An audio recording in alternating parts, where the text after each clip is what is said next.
Welcome back to the podcast.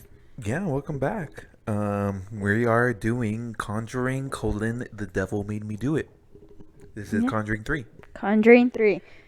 We, Finally. for the record, we are recording this episode the Sunday. The first Sunday it came out. Like, it came out Friday, and we're doing this episode on a Sunday. Yeah, it's the same weekend it comes But, out, just opening weekend. Yeah, it's opening weekend. But I don't know when it'll be released. We have several episodes that have been recorded. I'm just Yeah. taking my time editing. Sorry about that. No, take your time.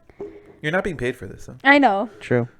Just for the record that we did see it before. Just saying, if once we do get paid, maybe we'll start making these episodes quicker. Yeah. Uh-huh. Well, just saying, because at the end of the video, we're going to do the whole budget and how much it costs. Mm-hmm. And it might not be accurate as, like, they hear it and then they look it up and, like, oh, these people are full of shit. Which we are, right, to some extent. Yeah. But that's why we're making it very clear that it's the opening weekend, yeah. Yeah. Got it. And we're watching it from HBO Max. Not sponsored, but would like to be. Again, this is another HBO thing that we're definitely doing. HBO, you need to get the ball rolling, man. Well, I mean, we're already coming out with this free content for them, so maybe they're not going to decide to. Dios mío. It's a shower. This is demons, dude. Oh, it's a shower? Yeah. Yeah. Sounds like it's coming from right behind you. It's Uh, those demons I call no. If you guys listen to the preview that we put up on fucking Instagram, I guess. There's a. water elementals, dude. I don't know why you're calling out to demons, Carlos. You can't do that. I did it for the vine. I did it For the vine, dude. did it for the gram. I actually literally did do it for the gram. So. All right. So enough preamble. I think we can get right into this. Yeah. Well, unless if you guys have anything else you after want to say. we're gonna do the whole movie like usual. We're gonna talk about nothing but the movie. But after we're done with it, we're gonna talk about the actual case. Oh, so yeah, because this really happened. yeah, because this is based on true events and the most televised case, whatever. Because the Loosely main based on. loosely Yeah. based. Well, I guess why we're doing it, it's because it's a criminal record. Like, this person went to jail. And because we didn't look up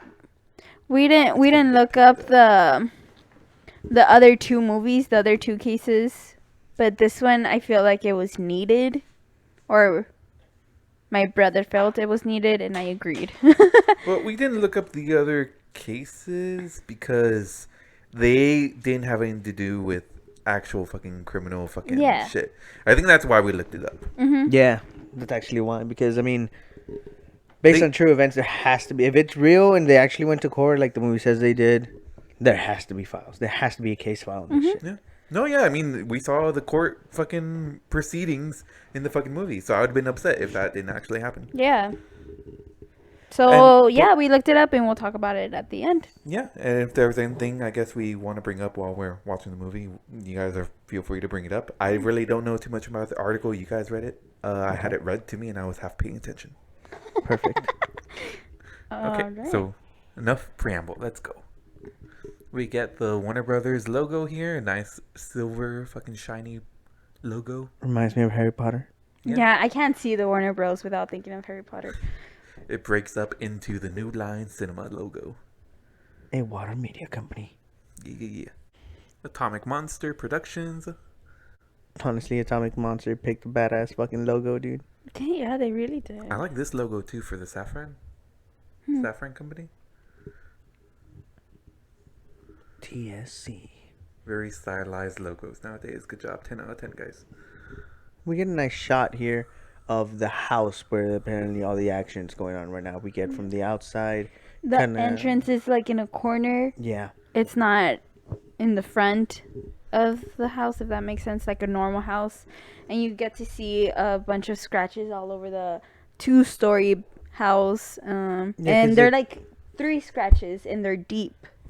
Like a monster. Uh-huh. Yeah, because it kind of shows us already. It goes from the outside of the house to the inside of the house. Like it just cuts. It cuts and it goes into another fucking.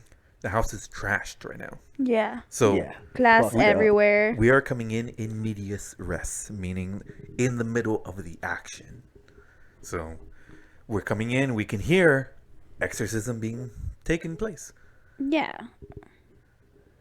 And it sounds like it's just being read like normal. Like, It's not. be with my Lord in the hour of Yeah. need. There shall be no evil beyond. Neither shall plague nor hide. But it's literally just being read out of the book. There's no reaction. There's no screaming.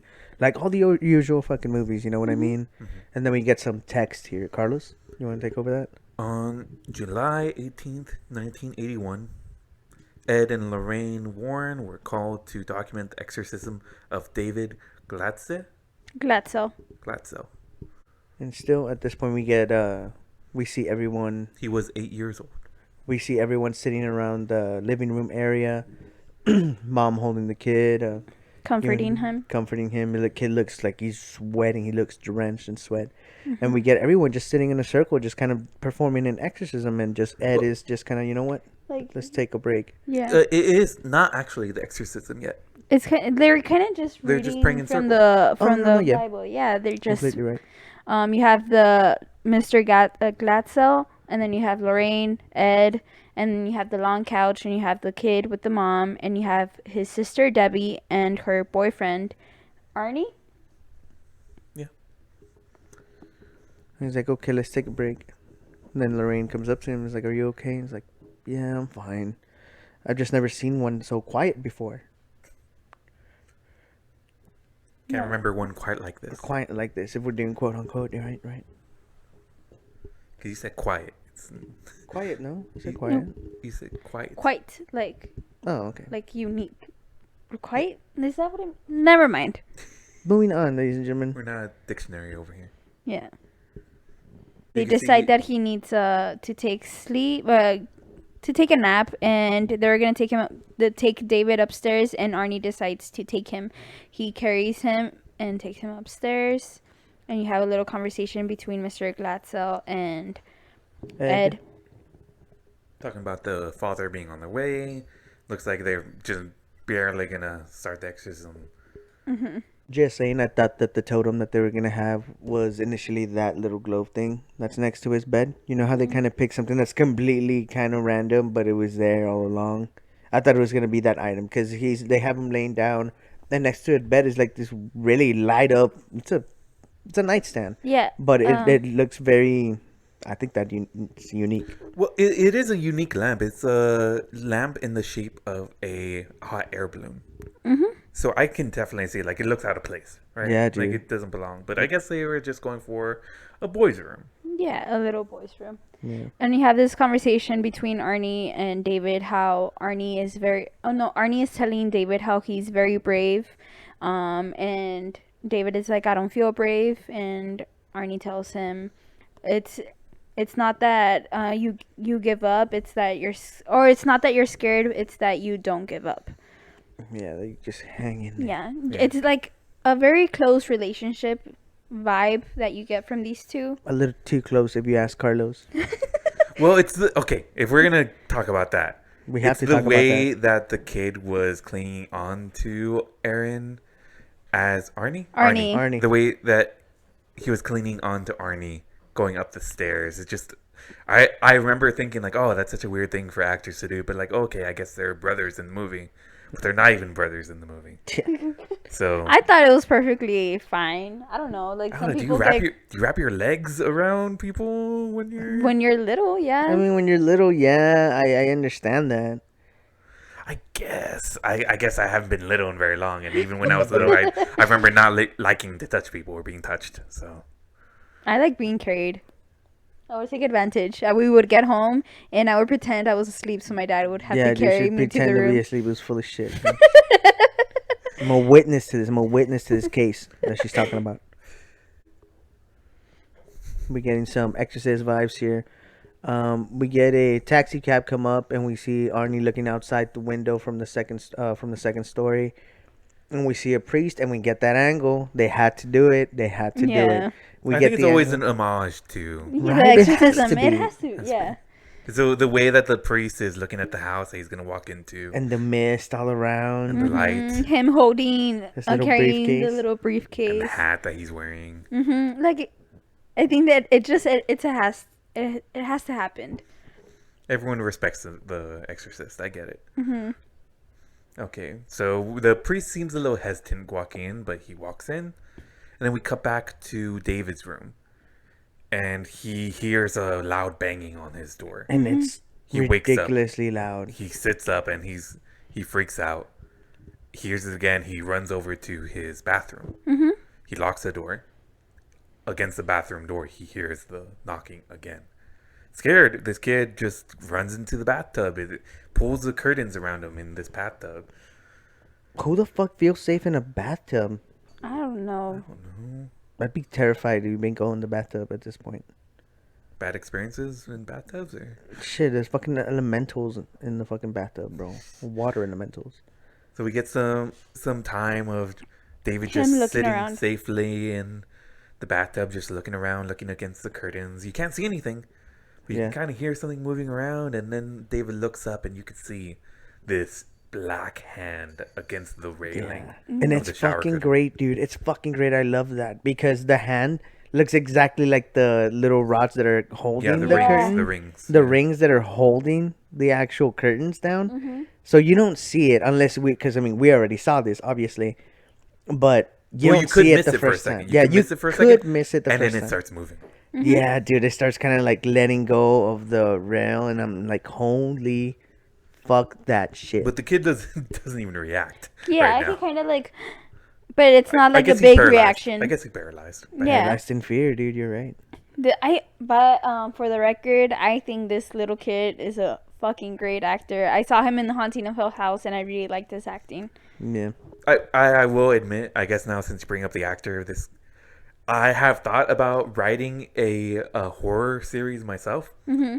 And every time I think of the kid in it, I always think of this kid. Yeah, it's fucking great. He's great. It's the glasses, I It's. think. I was about to say it's because his glasses make him feel so much more Innocent, more innocent and more like you care about him even more. And I like, want to oh, say shit. it's the glasses make his eyes look bigger, and the bug Oh, okay. eyes is great for looking scared. Okay. That makes sense also. So he sees the hand, and then he starts hearing like something move, and he turns and he sees the what are they, shower knobs? I don't know. Yeah. Shower knobs start moving, and then blood comes out of the shower head, and he starts screaming. At this point, everyone goes running upstairs. They open the room. He's not there. They're looking for him. They smash through the bathroom door, and David is sitting outside, kind of like hunched over. Yeah, he's kind of like squatting down. Sitting outside the tub, Yeah. it's just a corner of the bathroom that he's sitting in. Just a dark figure in the Mm-hmm. bathroom, and everyone's just like, "Okay, David, you okay? Are you fine?" Because he was screaming right now. Yeah. But he doesn't say anything. He just kind of stands up slowly. Kind of stands there very menacing for a second. Yeah. Mm-hmm. And then he just runs straight at his father at the doorway. And he pulls a knife and fucking stabs him in the leg. It's think it's a it's a piece of mirror. it's a piece of the mirror. It's Yeah, a little 'cause in shard. the- The mirror? Yeah, a it's shard. there's a bunch of little mirror pieces on the floor. I guess we didn't get to see that. No, we didn't see that. Yeah, We did- that happens off camera, so Uh-huh. it's not something that we just missed. It really does happen off camera, I and it just thought kind he of had a leaves. knife on him. I mean, who the Yeah. Yeah, fuck? because I mean, what kid doesn't have a knife in the bathroom? You know I what I mean? had a knife. It's Oh, Jesus Christ. shit. Dios mío, someone help him, please. And we get he fucking runs, and like Carlos said, he fucking stabs his leg, dude. What I think is amazing is that the kid is bone dry. Yeah. Well, he wasn't in the shower. I guess he hallucinated that. He's possessed at this point, so Yeah. nothing That's that true. he is experiencing in himself is actually happening outside. What I Or find could be. fucking more terrifying is that he stabs his father, and then he moves the mirror, the piece of mirror inside, like he. Yeah, oh. he twists the shard of glass in his leg in the worst possible way. Honestly, at some point, like my baby is like 8 years old, 10 years old, and she stabs my leg, and she's fucking like doing that. I'm gonna smack her in the face. I mean, that's it. My leg hurts. Oh my god! I'm in pain. Lily, get ready. No, don't do that to her. If your daughter is running at you with a knife, I'd hope you smack the shit out of her before she stabs you in the leg. I'm a fucking Hadouken this bitch, dude. Right Backhand there. won't suffice. That's true. Okay, have so to- we you have don't a have to- possessed David. You don't have to uppercut your child. I mean, whatever needs to be done. Okay, we got possessed David here. Twisting the shard of glass in the leg, and he gets pushed off. Dude, fucking Ed Warren just fucking easily overpowers this kid. Yeah. mean- Because at the end of the day, He's a little boy, you know what I mean? Yeah, and he looks at the father. He's like, "We have to do the exorcism now." And he's like, "Okay, take him to the car. We'll go to church." And it's like, "No, it's now. It has to be now." Right now doesn't mean like in 20 minutes. Right now means right now. I like that.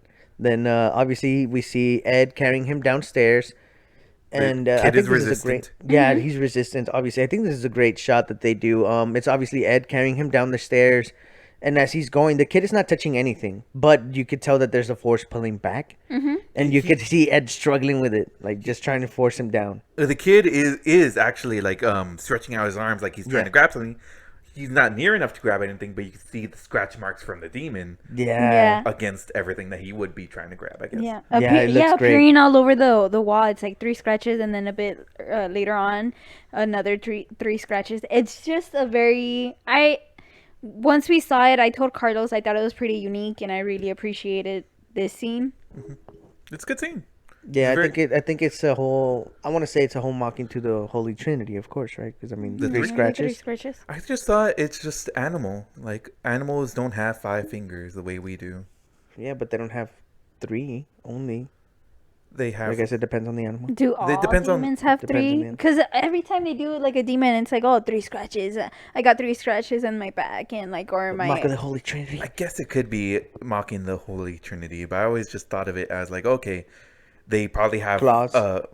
probably 4 claws, and then they got the 3 claws that are outstretched, and then the thumb claw. That's the way I always thought of it. But I mean, we don't get to actually see the demon, which is actually something I'll bring up at the end. That's Yeah. true. So who knows? Okay, so then they get downstairs. Lorraine throws everything from the table off from the kitchen. Dining table, and they lay down David on the table. You have Arnie, Debbie, Lorraine, and Ed holding him down, and you have Andrew. And Andrew you have doing his fucking job like usual, dude. Right off the bat, he knows everything's gonna go down. He gets the camera, zooms in, puts the headphones, make sure you could hear. I love that kid. Dude, was yeah, I really appreciate that they brought him back. I wanted him for the second movie, but I guess he couldn't travel to the UK. I don't know Yeah, why he was missing. Do you think this is a real person? I'm fucking pretty hope so. sure they had an assistant, yeah. But they never put him on TV. But yeah, well, he's the I would one do all the recordings. I would love to hear his testimony. Just saying. On the whole case. On anything, really. What if all this is fake and he's the one with the dirty deets? Oh, I mean, they paid him enough to stay quiet. If that's the point. Well, that money dries up. That's true. Okay. Dries We'll up talk like about fucking Ed and Lorraine's bodies. Damn. Carlos. That is very disrespectful. Fuck, dude. Dude, Lorraine has that ability, dude. I hope she comes. Y te jala las patas. It goes both ways, bitch. Oh, Damn. damn, Carlos, what do you have against the What Warrens? is your problem? Okay, so anyways, After damn, the lack Carlos. of Skeptic. respect around here. I will bring it up at the end. I'll state why.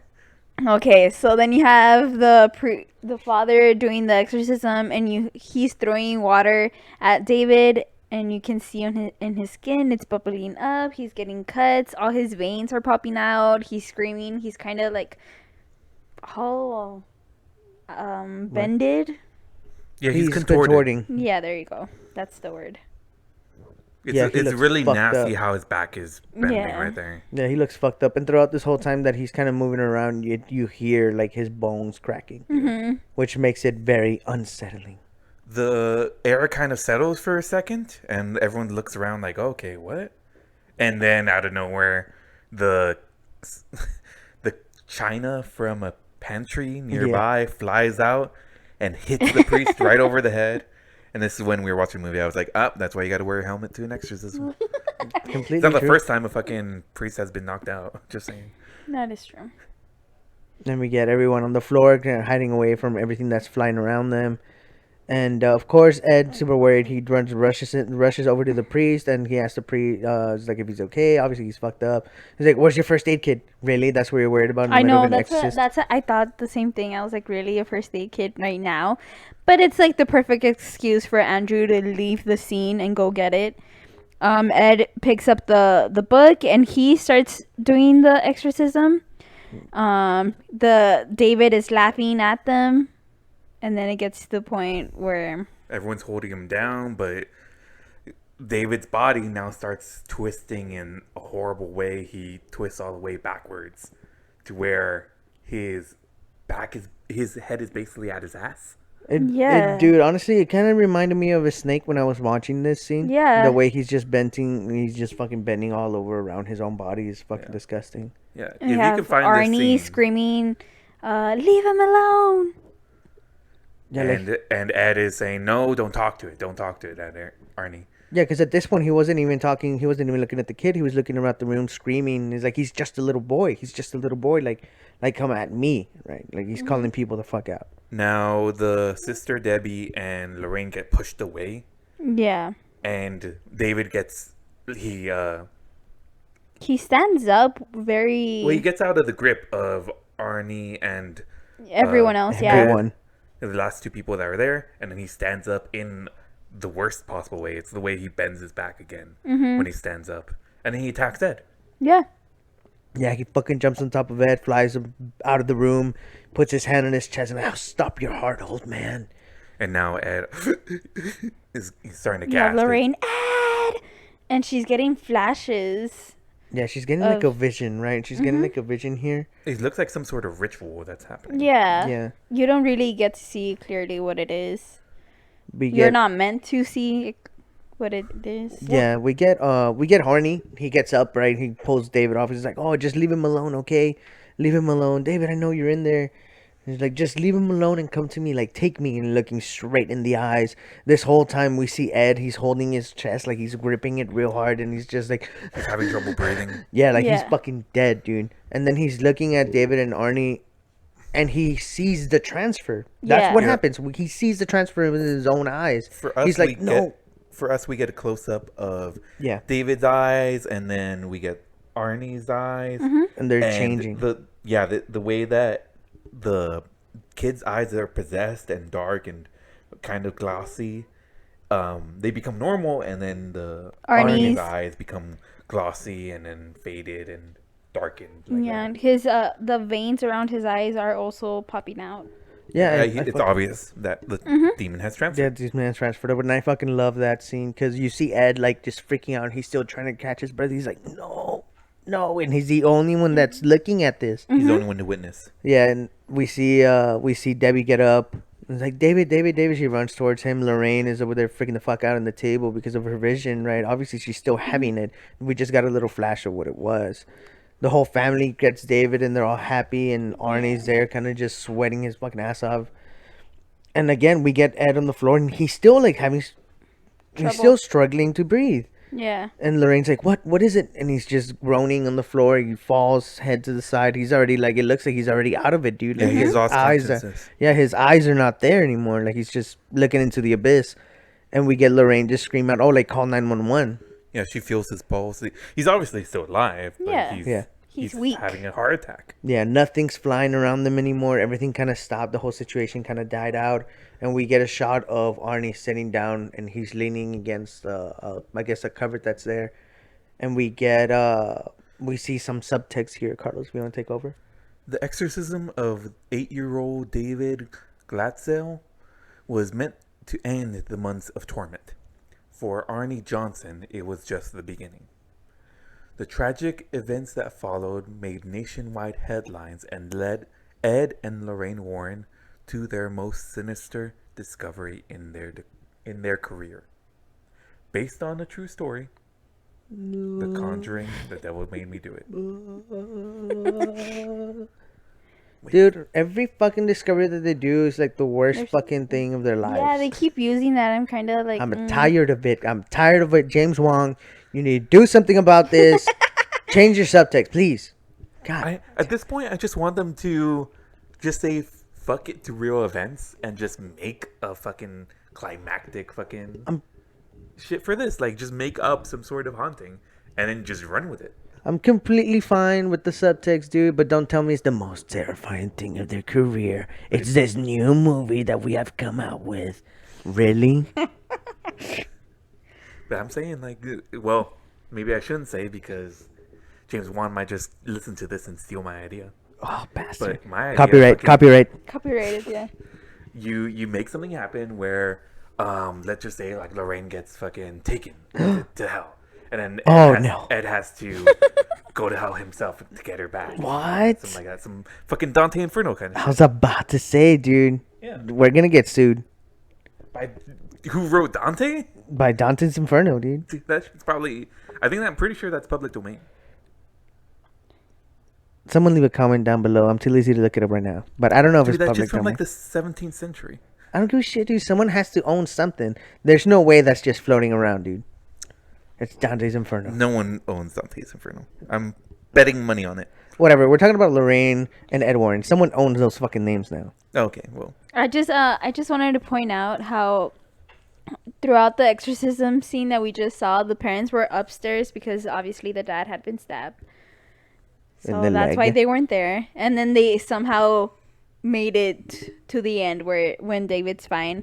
And then you don't get to see the father nor Andrew again. Like that was like I said, the first aid kit was the Pointless. excuse to get him out of the scene. yeah, out of the movie more like it. No, I mean, he's still in the movie. Thank God. Andrew, I love that character.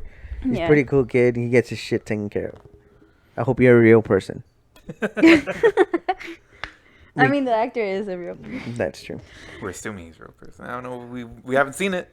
We get okay, so after the subtext and after all of our ramble, we go back to the movie here and we get a scene where we see the priest, we see Andrew, we see Lorraine, and we see Judy, which is Ed and Lorraine's daughter here. Which they brought back the Yeah, the original Judy original. from the Conjuring 1. Yeah, And Just saying. She's an adult now. yeah, she's an adult. She's in college, and it's not the actress from Annabelle Comes Home. Great actress, but I just saw her. I saw this Judy as Judy, not The the other one. original. Yeah, the original Judy. And we get them just sitting in it looks obviously like a little hospital, a little hallway. They're sitting around the emergency room. And we get, Mrs. Warren, we get, nurse comes out and he's like, he's stabilized. We're going to transfer him to a coronary unit. Oh, so it was a heart attack? Yes. Not a minor one, I'm afraid. Can we see him now? Judy asks. It's like, no, not yet. We're gonna put a stent to his artery and just see Lorraine just kind of stumble, her eyes water. Oh my God, you're such a great actress. I love you. Her hair's a mess, by the way. Lorraine's Yeah. hair is just all over the fucking place. I understand they just went through something intense, but everyone else looks perfect. Very emotional scene. Yeah, we get, she said that if he gonna be fine, she asked, and he said the nurse said that he would like to perform more tests before he can answer that comfortably. So you see like Lorraine kind of like hug Judy, and then the scene cuts and it transfers to Arnie, and he's asleep and he's having like he's hearing the voices that happen throughout the exorcism where he's like, take me, let him go, or something like that. We get a time lapse Mm-hmm. of the night and the morning, yeah. and now he's waking up, and his girlfriend Debbie walking in. It's like, hey, She you're mounts finally him. awake. She fucking mounts him, ladies and gentlemen. Oh She's my on God. him. Oh, She's ready. She's ready for the forbidden stop. She mentions how she tried to wake him up earlier, but he just wouldn't wake up, and he's Yeah. kind of surprised by that. Like, you couldn't wake me up. It's like, no, I couldn't. Like I really Sounds like you did didn't try. really try. Sounds like you didn't really try. Well, she didn't get. He on top says of him. that. He says that, dude. Okay. No, I'm just saying, ladies and gentlemen, because Lety's looking at me with fucking disgust. Like if I'm making this shit up, dude. These are the way actual. you're saying It's in the it. script. That's how he said it. Okay, anyway. They bring up Bruno as a new character that's downstairs. Yeah. And David's out in the woods playing. Yeah. Obviously, it looks Is- like it's kind of led to assume that Bruno's actually the guy that kind of owns this whole place, because they do mention that they're living there rent free, and this is where Arnie actually mentions like, hey, like we should leave this town, like you and me, you know. Basically, what they had talked about earlier when the little brother was asking Arnie is like, hey, like when are you gonna ask my sister to marry me? Yeah, marry that's something we you, didn't whatever. actually mention. We didn't mention it. That's true. When While he they were in takes the it- bedroom. Yeah, there you go. Well, It they was were in while the they was in bedroom. bedroom. The brother's like, "Oh, when are you gonna ask my sister to marry?" It's like, "Oh well, Yeah, like, whatever, I kid. don't know. tee hee tee." So this is what this is happening. This is why this conversation is happening. And he's like, well, what do you think? And he's like, well, I mean, I'll think about it. You know, we don't have any money, and you're talking about leaving with all the money that we don't have, kind of implying and like, leaving the to- family behind. yeah, like that's Yeah. the reason why she's still there. It's like, Yeah, and she's working here at the dog shelter. Yeah, like thing she that they have. just started. which so is she's why like, it's rent free. I'll think about it. But my question is, where the fuck were the dogs when the exorcism was happening? That's No, a that's different different house. house. That's It's a different house. that's where they like them as a couple live, and then the exorcism was at the Glatzel's house. The exorcism was at the parents' house, and this is the house where she just bangs this guy. I honestly thought they were the same house. No, Different house. Different house. different house. This is the kennel house. Basically, I'm just gonna call it the kennel house because at some point they do mention They call it boarding kennels, boarding yeah. kennels. Mhm. So they're going downstairs because it looks like the it's separated. It's a 1-story and a 2-story. Obviously, they're going downstairs. Then we see Bruno here, releasing one of the dogs who we're assuming it's a client, and we get one of those really nice shots that these movies have been doing, where it's kind of just pan you through the whole house, and they're just walking through it, and the camera's just following them walk through the whole house. Yeah. While I appreciate these shots, Right. I think they work better when the haunting is going to happen here. Like I assumed You that think so? I assumed that we were going to get that this was a house and we were going to get more of a haunting here because of this establishing scene? shot. Because that's what it is. It It makes it clear like where everything is at, right? No, Yeah. I see what you mean. Yeah, You're they right. established it, and I'm going to say they established it for nothing. I mean, Well, yeah. They established it for one scene later. yeah. That's it. Yeah. Okay, I guess they established something. Okay. Okay, so while the scene is happening, anti-establishment here.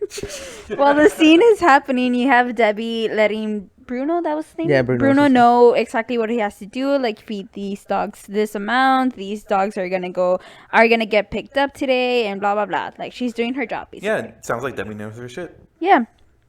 Bruno's just playing loud ass fucking music as the whole conversation hits, but his fucking like his stereo's kind of fucked up. He's like, "Yo, Arnie, you want to make a quick $5, man? Like, my stereo's busted. And then can you look at it?" He's like, "Yeah, I'll take a look at it later, but make it 15." He's like, 10, and he lights a cigarette. Yeah, I want to point out he's smoking a cigarette indoors, Yeah. Yeah. so you know what kind of person Bruno is. Honestly, his character already gives me that vibe, dude. He's a kind of character that doesn't really give a fuck. Like that's Yeah. really what I see in this character. By the way, I wanted to point it out. I don't know if you guys think the same thing, but I think the stereo was busted because Arnie's already, I guess, in up. possession. So maybe it was him because it happened when Arnie was passing by the stereo. Maybe it's just me reaching out, but I think it had something to do. I think it's you reaching out. Oh, okay. But I mean, I like you to let us think. know in the comments down below if you watched Yeah. the movie too and you agree with Lety. Say, "Oh yeah, Lety, you're right." If you don't, say that, "Oh no, Yeah, you're full of shit." You're full of shit, like always. You're so yeah. anti-establishment, like always. Okay, so scene cuts, and now they're in the Glatzel's house where the exorcism happened. I like that. I like that transition. They do the lighter, like where the match. Mm-hmm. They do the match, and then boom, we see a fire that lights up. But it's them because they're cooking. They're gonna do a cookout, barbecue, yeah. Whatever. as American people call it. But we know it's a carne asada.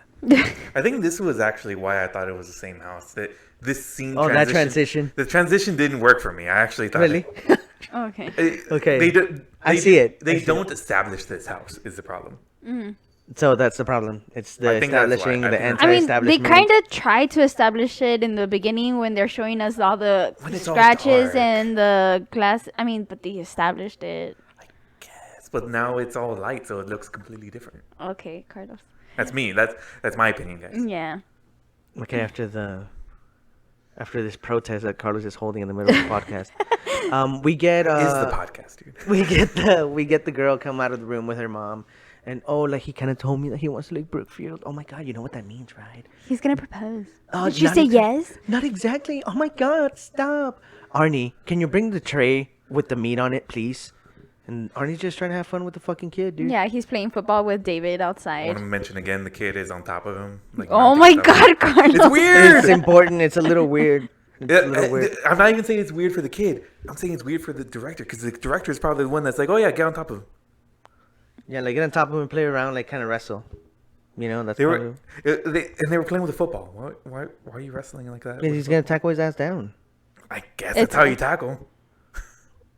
Okay. Moving on. Moving on. We get Arnie inside, and he's getting the tray with the meat from the fridge. And this is the scene that pisses me the fuck off, dude. He gets a chip that was set on the side in some little bowl of chips, I guess. I don't know Which why is it's out great. there. It's gonna get stale, but It is. continue. By the way, guys, we haven't done any spook counters.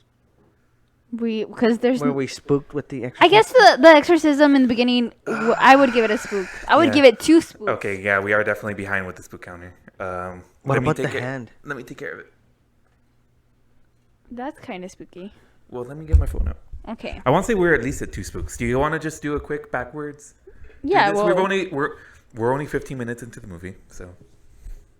Where the fuck is my phone? Also, I wanted to point out they took out the vegetables like to do a burger and stuff, but they forgot the meat. Like the meat isn't ready. Why would you take My out the fucking vegetables? God, Like. yeah, dude, just gonna attract all the fucking flies. Anyways. My God, all the Are we gonna go- inconsistencies. Are we gonna go back? Oh, do you want me to go back? Yeah, we're only 50 minutes in. I mean, I hate that it does that. It doesn't let me fast forward. Correctly. it's a preview. No. They updated it. HBO Max, get your shit fixed, and it doesn't let you skip 10 seconds or Look, anything like look, that. it won't let me. Oh wow. Yeah, that's terrible. That's so crap. Yeah, it used to work. Dude, I'll try it on my PlayStation, see if it's the same way. Okay. Look, I can kind of scroll. Okay, we get the scratches. No spooks there. Oh, what about the knocking? The knocking is pretty. I mean, that's. fucking loud. I dude. would put that all as one spook. Everything that happens in the bathroom, Okay. Okay. Yeah. I agree. one spook for that. And then I like that. The scratches down the That's stairs. not- I mean, that's It's not, not a spook, but it's spooky- cool. it's cool. It is really cool. It's fucking cool. Okay. But I mean, the spook for that is when it actually starts and you see the kid actually writhing in pain and boiling up on the skin and Fuck twisting around. And it's honestly, for me, it's when he starts twisting around. That's the whole spook right there. Yeah. So at least 2 spooks there. When he's in the table and the exorcism is being performed, that's the second spook. Okay. Is there a third spook that we can get in these first 10 minutes? I don't think so. No. No. Yeah, no, because it's just a Oh, transfer. Lorraine's fucking hair being all crazy. That's fucking spook. Stop! It won't let me. How about a .001 spook for that? I'll do that, dude, because Damn I it, was okay. fucking I terrified. wish you didn't agree to that. Oh, for which one? You call my bluff, and I'm fucking sticking to it. For Lorraine's hair, dude. So we're at Her fucking hair 2.001. Oh my! If we're gonna give Lorena's some spook, give us stairs something. What are you talking about? I'm not gonna argue with that. I'm not gonna argue with that. How about we give that a .01 spook? Or That's how about 10 we times do- more than what we're giving for, We'll just for the hair. we'll just leave it at a 2.2 spook total. I hate this. That's a 2% spook. I just hate this because we've been using quarter spooks. Okay, fine. Let's do a Okay, quarter let's- spook for let's those see. 2 things: the hair and like- the closet. like It's both not of them- enough for a quarter spook though. Yeah, both of them combined will be You know a what? quarter spook. I'm not putting anything for the hair. I'm not putting anything for the cloth. How about that? Fine. Fine. We're at Okay, two we're at 2 We're spooks. 2 spots. We've never gotten this heated before. I'm just saying. It's fucking ridiculous, dude. That hair scared the fuck out of me. God damn it. I don't think the hair was that bad, but okay. It wasn't Okay, that fine. bad. So we're back at the scene where everyone was living outside, and these people are not even playing football. They're literally wrestling. They're They're wrestling and wrestling. holding a football, and you get a continuity error. They weren't holding the football, and now they Oh are. my god, That you're is a right. continuity.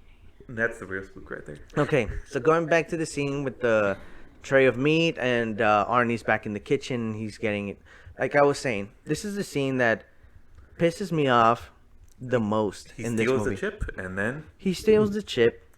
He's eating it. Well, he doesn't steal it. I'll give it to him, right? I'll give it to And no one then, knows that he took it.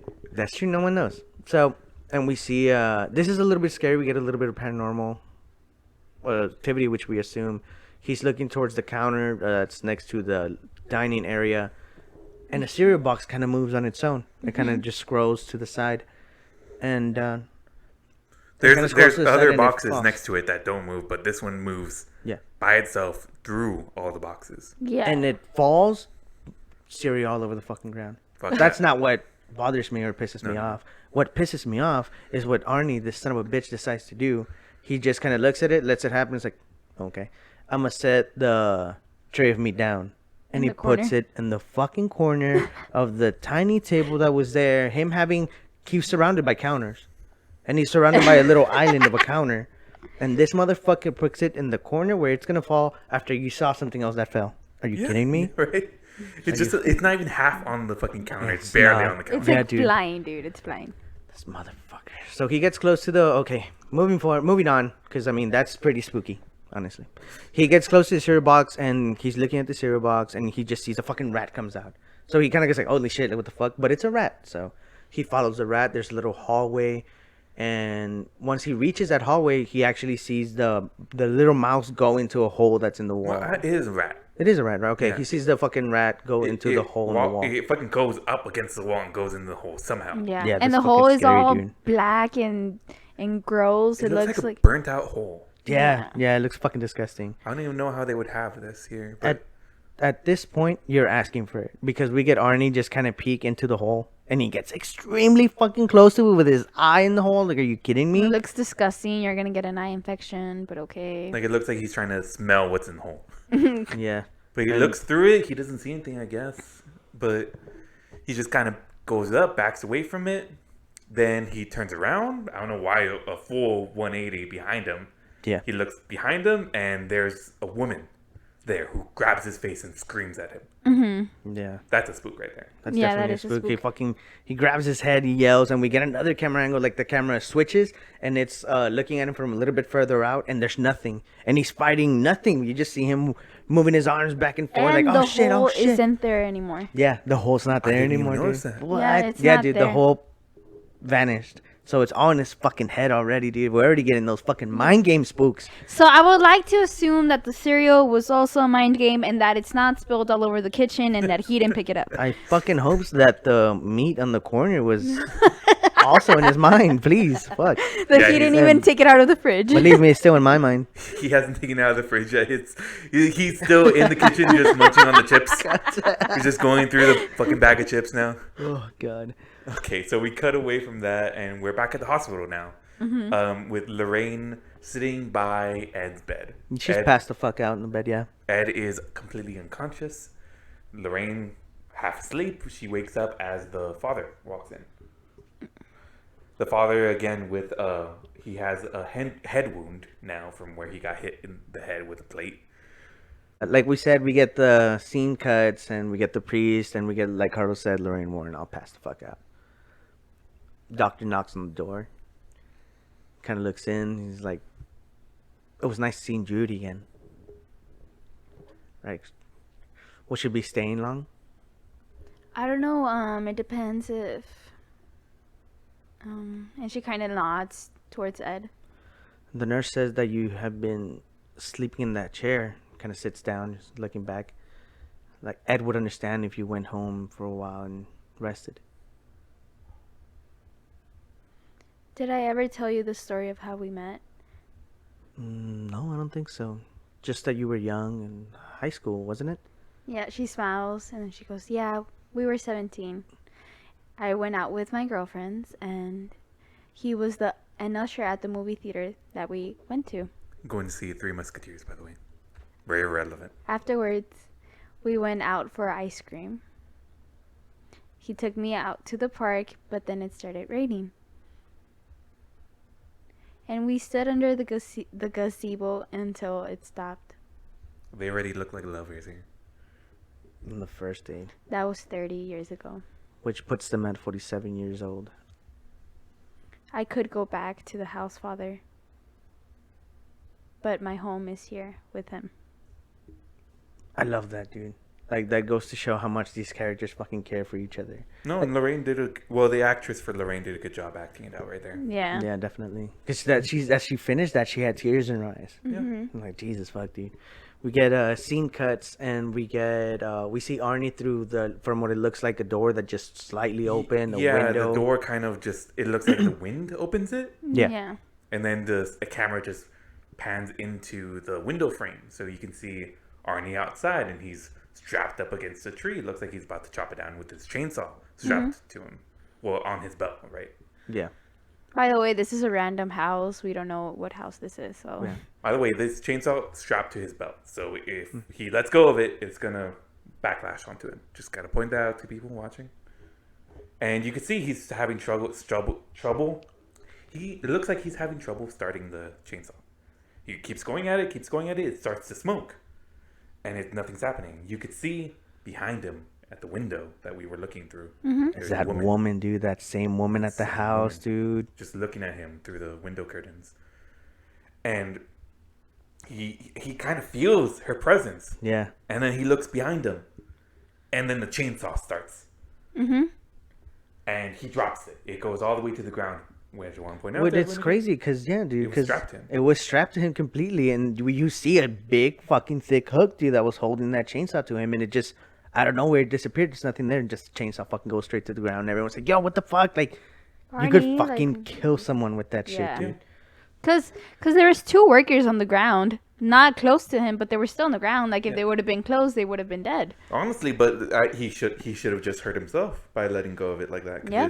it would have whiplashed onto him. Man. Anyways, putting We that get, aside, he looks back at the window again and no one's there. Obviously because of this, he knows he's not fine, and he decides to go back home where they live with Bruno. He arrives, and Debbie's like, "What are you doing here?" He's like, "I wasn't feeling good." And then Bruno's like, "Oh, come on, let's go have some beers and blah Let's blah." go have some figs. I need you to fix the stereo, man. I need you to fix this. He already looks drunk. Dude. Yes. And I guess he's drunk because anyone looking at Arnie right there, he looks fucking sick. Yeah, Yes. Sweating fucking buckets. Drained. He looks like he's half awake. Mhm. And we get Bruno with just all this fucking energy when you're drunk as shit, dude. You're drunk as shit. You're having a good time. Yeah, whatever. Wait, My do we name's wanna give Bruno. do we want to give the half spook for the lady at the window? I think yeah. half a spook is fair because I wasn't like super scared. You know what I mean? But I was like, oh It was shit, pretty, it like was pretty scary. yeah, dude. Like you're being stalked at some random ass house and you Yeah. see that same And lady then the that you saw. chainsaw fucking starting. Yeah, Okay, that's some real life spooks. yeah. So, Bruno's all fucking hyped up. He's all fucking drunk. You could tell he's drunk, dude. And he's like, no, like I don't want to drink. You know, like I'm good. What? You quit drinking? Come on, let's go inside the house, fix the fucking stereo. And what do we say about you and me quitting next Saturday? Fucking asshole. See, Well, it's because he said like, oh, what, you quit drinking? And it's like, no, let's quit next. fucking asshole. We get a shot of them going back into the house, and it just kind of leaves that scene as it is, just letting them know in the back of our head like these people are hanging out and they're fucking drunk, or Bruno's They're drunk, gonna drink. they're gonna get drunk. That's it. Scene cuts and we're back at the hospital here. And we actually have a very close close up of Ed. He's waking up. Lorraine, and Judy's there with him. It's like, oh, Daddy. She fucking runs to the wall and presses the button to call the nurse over.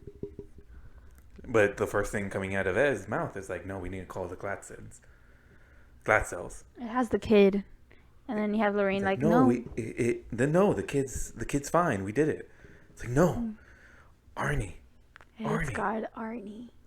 It's got Arnie, so completely fucked. Like now we finally get to see that. Now we finally get Ed to tell what he saw. Yeah. You know, because at this point, that's what's happening with them. He's gonna tell them what he saw. He's gonna tell them that he saw the demon transfer over from David to Arnie, and the scene cuts right there. Well, because we assume that. Yeah, that leaves it up to assumption that he explains himself what Yeah. happened, right? Off screen. Off screen, obviously, and we get this scene. We get to go back to the house where they're supposed to be drinking, and we get Arnie like, okay, cool. We just see him like with a knife. Murder weapon. We see him with a knife, kind of screen something back into place, like the which is speakers. The speakers, yeah, which yeah, is yeah. the speakers, which he obviously fixed. Yeah, it Fix seems like stereo. even though he's not 100%, he didn't need to be 100% to fix this guy's speaker and get him to shut the fuck up. And you have Bruno in the background, all excited, like, the music is beautiful, like, nicely Nicely done. done. And Fucking he's crazy. drinking. Come on, man. Don't let me drink alone. He opens a beer. He smashes the shit out of it. Just gets beer all over the speaker. You fucking kidding me? That's where it broke the first time. Like, why are we fucking broke? God damn it. But So- giving the beer to Arnie, he fucking grabs it, I guess, and he starts drinking with him. He's like, yo, man, did I tell you that I saw these guys in Sydney, man? They nearly blew the fucking roof off the place. What song is playing? You have, Can we get that? Can we listen to it real quick? We'll probably have to cut it from the audio. I just want to be able to comment about what they're saying, what band he's talking about. Call Me from Blondie. Oh, Call Me. Okay, I'm just thinking of another. Call me. That one. Damn, I gave my screen a bigger crack. Oh my god. Yeah, Okay. that fucking sucks. So He nearly drove the fucking roof off the place. He's like, and then we see we have Debbie entering, obviously working on the dogs because she's carrying bowls, and she's like, Bruno, turn that down. He's like, oh come on, I'm just testing out his work. And he goes to the stereo and he hires it even more. You fucking asshole. Yeah, blasting Blondie. And now we get to see Arnie on the chair. It looks like he's not drinking anymore. He And just you can't hear the music. yeah, can't It has like, it sounds like muffled. No, everything's muffled, and Arnie's just he's obviously not okay. you have he's the sitting up dogs barking towards him. Yeah, dude. You see the dogs barking right at him, looking at him in the background. And he's like, oh, are you okay? Debbie's kind of telling him. Bruno's just fucking drunk as shit. He fucking like just falls over. He's like, oh, come on. I want one dance. One dance, guy. Come on. He's like, no, Bruno, I don't want to dance. Oh, come on. He just grabs him. They start dancing. Right? Like, whatever. Like, it honestly looks like they're just having fun, dude. He's drunk Yeah. as shit, but he's having fun. But we cut back to Arnie, and he looks back at them slowly.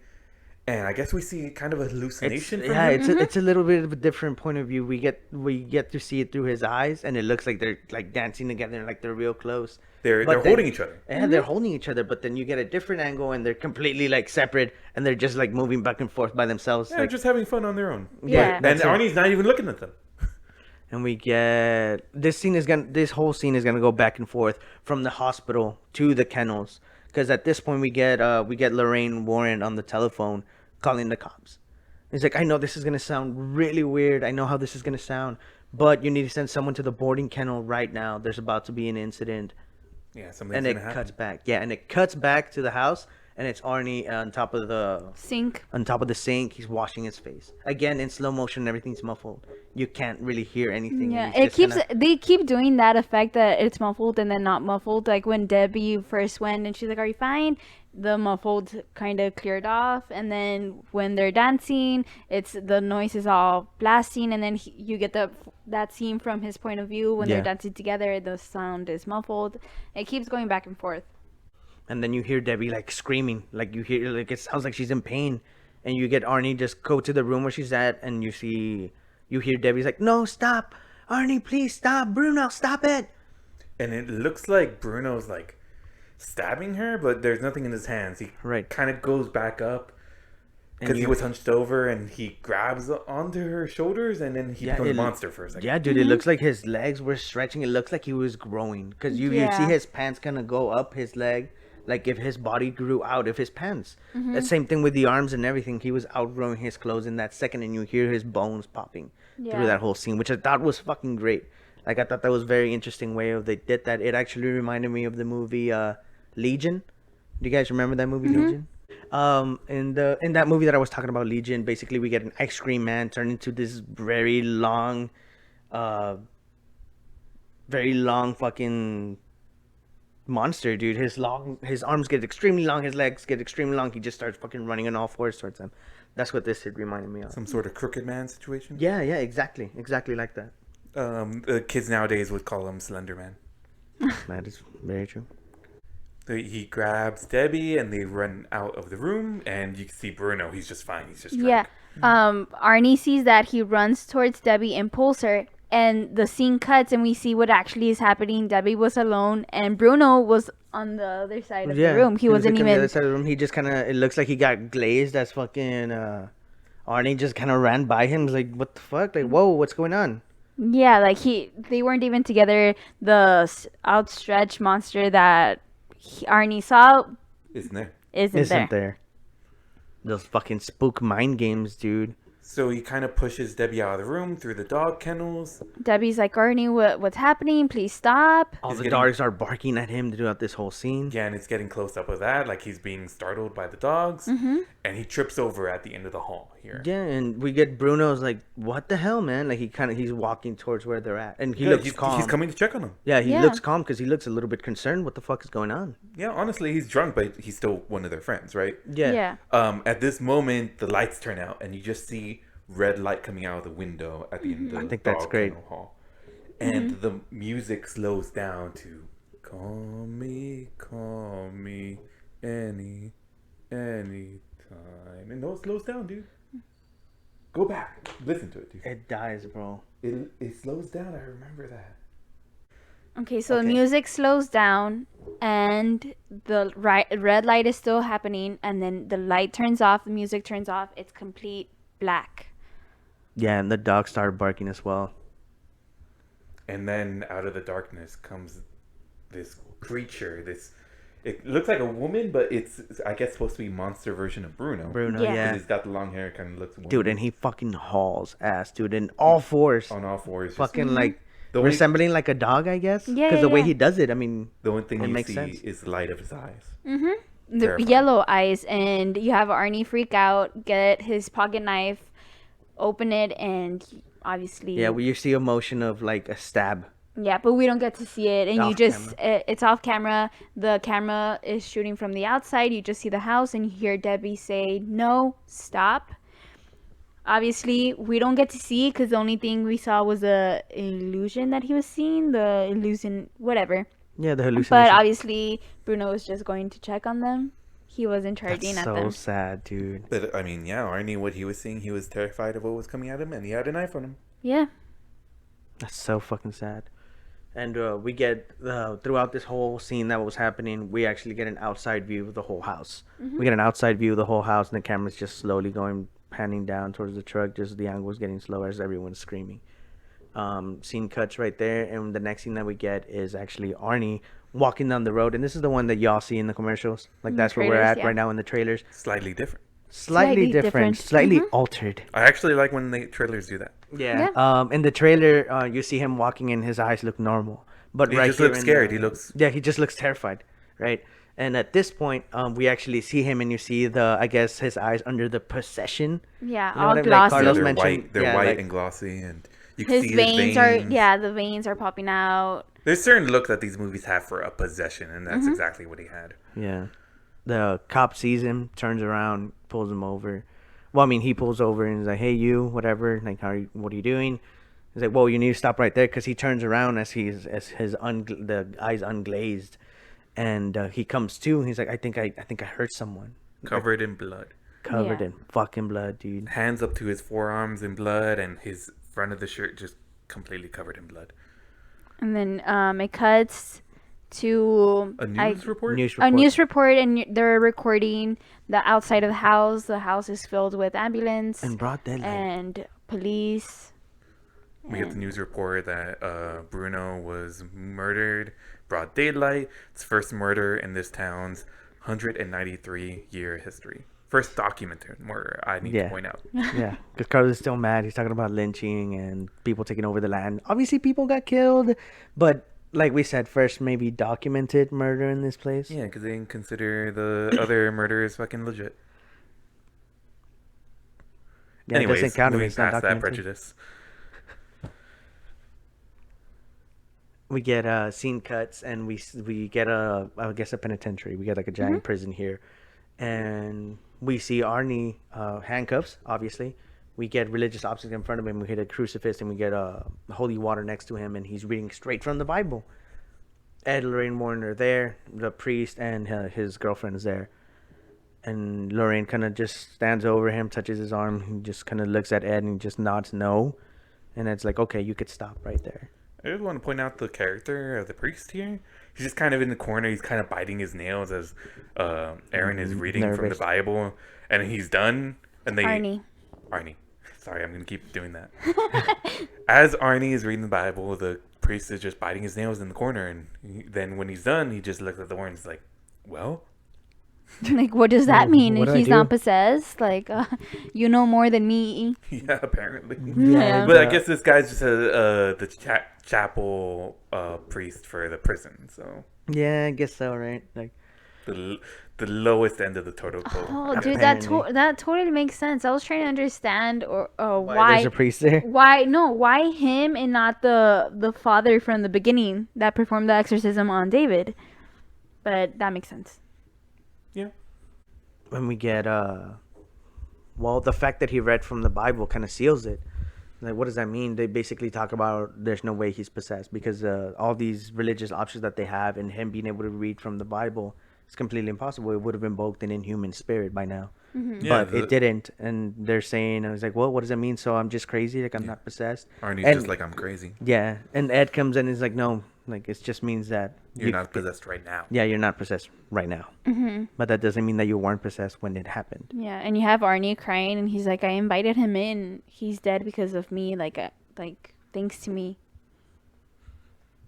Yeah, he's obviously got some sort of guilt, and Yeah, that sucks because it makes him weaker to the possession. Yeah. yeah, and he's like, "So whatever happens, I had it coming because, like he said, he invited the demon in." And then Debbie's like, "Oh no, you don't. Like, I was there. Whatever happened that day, that was not Arnie." And of course, that long pause that they do in every movie, I hate that shit. He's like, "Well, we're gonna help you in every way that we can." We get Lorraine saying this in the background, very supportive, dude. Like the way these two characters are. I feel like in every movie, like, well, if the demon's gone, what else can we do? Debbie's asking the Warrens. Ed Warren's like, "Well, who's your lawyer?" Now talking to the lawyer talking back is like, oh, the murder weapon belonged to him. The prints were on him, and I mean, he's covered in his blood. Close Like case. it was him. Like Yeah, no, it was obviously him. It's like, oh, but no, there were mitigating circumstances, and the lawyer's like, mitigating circumstances. yeah, you have trying to. He's trying to fight against it. Like, he's trying to Yeah. make a case for the whole possession Instead thing. of the lawyer, might I point out. By the way, Ed is in a wheelchair because of the heart attack. Yeah. He shouldn't be walking. Yeah. And she's like, okay, well, The we're probably lawyer. not going to get the death penalty, but I'm not going to go up to a grand jury and argue that he was possessed. It's never been done before, and then Ed, it's like, oh, it's happened twice in the United Kingdom. I don't know what he said. Let me rephrase myself. It's never been done successfully, is what the lawyer says. Mm-hmm. And they're like, oh, well, we have proven it many times before. It's like, oh, no, you've proven it to the church. Court of law is different. And I love this I love what Ed says right now, where he talks about he's like, well, the court accepts the existence of God. Every time a witness comes up to the stand. Swears to tell the truth. And I mean, it's completely true. Like, you swear to tell the truth and nothing but the truth, so help you God. Yeah. And then And Ed they make you put that fucking hand on the Bible. That's it. And, Yeah, right. And that's exactly what he's talking about. That's exactly what he's referring to in this scene. And then Ed says, I think it's about time they accept the existence of the devil. Again, if you guys have seen the trailer, you've heard this. Yes. Yeah, of course. Straight from the trailer. Made for the trailer. And then, yeah, exactly. And then the lawyer's like, how are you going to convince the jury if you haven't even convinced me? I'll tell you what. You come over to our house for dinner and we'll show you the evidence we collected over the years. Introduce you to Annabelle. You know, if you're not convinced, we'll butt out. And she's like, She kind of nods. It's like, all right, show me what you got. Scene cuts with the sound of a gavel hitting a table. uh-huh. And I find this hilarious. When I saw it, I started laughing because her expression is just like, Fear, dude. yeah. Well, she's shocked, right? Yeah. Text says Danbury Superior Court, September 1982. 1981. 81, my bad. I don't know why I said 82. And then they start talking about what the charges for a Class A felony. Like, how do you plea? And it's like, Your Honor, my client pleads not guilty by reason of demonic possession. Oh my God. Oh, Everyone's looking at each Jesus. other. Everyone in the court is going crazy. He's like, okay, whatever. So I just want to point out to the people that might not be following along that great that we're to assume that this lawyer went to the house and I guess she saw some shit. Yes. He definitely saw some shit, dude. Yeah, I think that was fucking hilarious. I've seen cuts. They're now outside the court, the building, and you have a security helping Ed with the wheelchair to get down the stairs. Then the lawyer actually tells him, like, hey, I just talked to the Prosecutor. and they're letting me know that they're going to go for the death penalty. So, depending on whatever you find is basically what that, if that kid's going to live or not. Let's, Ed and Lorraine Warren let her know. It's like, okay, well, we'll be glad to help. Like, we'll give you whatever we find. I just want to point out the lawyer did not have a name. They could have named this character. What's up with that? Oh, she doesn't appear again. But I mean, this kid actually had a lawyer. Yeah. The Yeah. lawyer was a real person. Yeah. Okay, I'm sure they didn't put a name because the lawyer was going to sue their ass. I guess. Knows all the laws, dude. Knows All the exactly laws, how to dude. sue them. And at this point, they talk about how they're gonna get evidence, right? It's like there has to be something that we missed. And it's like, where do we go? Where do we look for? Where do we start? And Lorraine, very dramatic, in the beginning. I love that.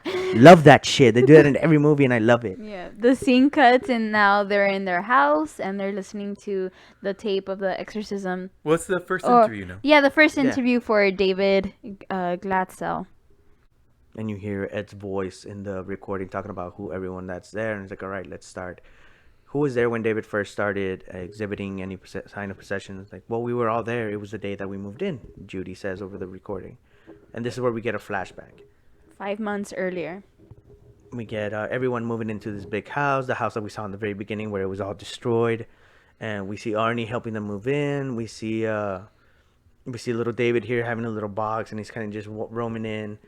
And Arnie and Debbie have a cute little scene here where he's like, "Oh, let me help you out," and then he puts down the box that Debbie was holding and picks her up like newlywed style. Yeah. Walks her through the entrance like fucking newlywed. Yeah, and she's like, "Oh, you're supposed to do this when we're married." And he's like, "Well, maybe we can do that too." So making it super clear they're cute. not married. Super cute. Super cute though. Yeah, it really was cute. And then the camera starts following David David. around the house, where he's walking through every room, and there's Just boxes. Yeah, there's boxes. Obviously, you're barely moving in. There's boxes in the kitchen. They're there.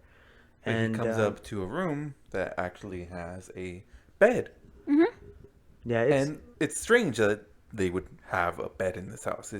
You don't usually get houses with furniture like that. I mean, come on. I You did. would throw that shit out. I did. You did? Yeah, And you threw it out? I This one? trashed it. Yeah. Yeah, fuck that. This house, yeah. So we get like Carlos said, he goes into a room with a bed, and the kid puts a box on top of it, and he's like, "Oh shit!" He notices it's a water bed. Yeah, it wobbles and he takes off the cover and it's just clear. Well, it's not clear.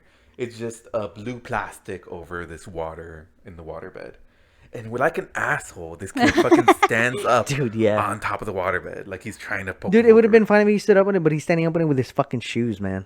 I don't even think you're supposed to stand up on waterbeds like that. I don't think so. I don't know. I've never owned a waterbed. But what you're definitely not supposed to do, he falls into it like that. Like he just... Like if he's lets gonna, himself fall on it. Yeah, he just falls backwards into it. And I imagine it will just pop instantly. But apparently it doesn't. They even cut away so we don't get to actually see him fall onto the bed like that because that would probably hurt him. Yeah, we see him, like Carlos said, from afar, and we get an angle of him just laying down, not moving. And then on the edge of the bed, you see like if someone moved it, and he reacts to it. He looks over and says, "What? There's no one there." Like, whatever. He lays back, closes his down. eyes. We get an angle from on top, basically like if the ceiling's looking at him. And it's a little great angle. I really like it. And you see a face coming from the actual waterbed, kind of stands next. I mean, Right up against his face. yeah. Yeah. And he reacts to it too. He notices it real quick. He turns around and there's nothing. He's It trying was to just get an off. instant. It was like half a second. Yeah. So he like Backs away. backs away slowly, and then he gets to the edge, and like, oh, I was looking forward to him just getting off the bed, but he doesn't, obviously, because it's a movie, and he sees like a reflection of hands kind of mimicking his, and then a hand pokes out from the waterbed and it has a hold of him, kind of pulling him in, but doesn't thought he was get gonna to. fall in. Yeah, I Yeah. thought so too. But he's there struggling, and then he finally gets out of the hold, and he's sitting down, looking at the bed, kind of shocked. And then the mother and all of the family members get in the room. Again, the hand that grabbed him, it was kind of a dark, decaying kind of hand. Like Yeah. if it was... It looked like Gross. the hand in the very beginning that was Yeah. over the The shower. shower railing. Disgusting. And we hear his voice over, because we're listening to a recording. We're looking at it as a memory. And David's telling us like, "Oh, and they didn't believe me when I told them what happened." And then it felt like it was a dream. Nobody believed me when I told them what happened. But that was the first time that I saw it. And I fucking love it when they do it what they do in these movies, because obviously Lorraine is clairvoyance. She's experiencing it. And she's experiencing it. Yeah, exactly. And we get the kid kind of looking to the side in that room, and Lorraine's looking straight at him. Camera pans out. The kid's not there. The room is completely different. and it's them talking about what they had experienced the first time. Present day now. Present Present day, day. exactly. Present day. We get Ed Lorraine. He's not in a wheelchair anymore. He's got a cane now. Yes. And then she's like, "Oh, he's like, where was the waterbed?" And she's like, "Right there, where this carpet is. Oh, rug." And he's like, "Oh, may I?" And then he like pulls the rug, and she's like, "There's water damage," and that's why he wanted to see the rug. And then it really does look like water damage, but Ed looks at Lorraine, and he's like, "That's not water damaged." But I mean, we get a very close-up shot of it, and it is just very black mold on this fucking thing. But we cut away now, and we see the entrance to the cellar. Now, just covered in cobwebs, completely. Yeah, like these people don't ever use the fucking cellar. It's fucking disgusting. I want to point out that this outfit of Lorraine is my favorite. All of the outfits throughout the movie, love them, but this one particularly is my favorite. And she's about to get it dirty. Yeah. Not even just that, but it goes to her point because Ed's like, "Oh, you can't go down there. Let me take care of this. You're gonna get your dress dirty." And then Lorraine looks at Debbie and she's like, "Oh, really? Like this She kinda guy?" scoffs. Yeah, and then she looks at him. Really, you sexist motherfucker? I could do this. But Debbie tells them, like, oh, okay, well, it should be 15 feet to the guest room, just kind of telling her where she needs to walk up to see the bottom of the water damage. I guess that's what they're looking for. And then Ed says another comment, and then Lorraine's just like, "Oh, here, take care of my purse." And she goes in. And it's not really a cellar, actually. It's more of a crawl space. Yeah. Yeah, it's basically under the house. That's basically it. Yeah, that's how some houses work. They just kind of elevate themselves a little bit off the ground. And you get a little crawl space where you're supposed to be able to work with the pipes and shit. Yeah. Yes. And so she's crawling with a flashlight. She's kind of looking around. You hear rustling sounds. And she just sits still for a second. She looks around. Just dirt. Just nothing. Cobwebs. Then up against her fucking hand, a fucking rat crawls over. Yeah, and she fucking yells, and Ed's like, "Lorraine!" He's like, "I'm fine. It's just a rat." Like, okay, whatever. We're like quarter of the way there. What's the spook counter at? We're at 5.5. All right, cool, I made sure to give the last two things spooks. Perfect. By the way, all of you people that have problems with claustrophobia, this scene is the one for you. I've seen worse. This scene in this movie is the one for you.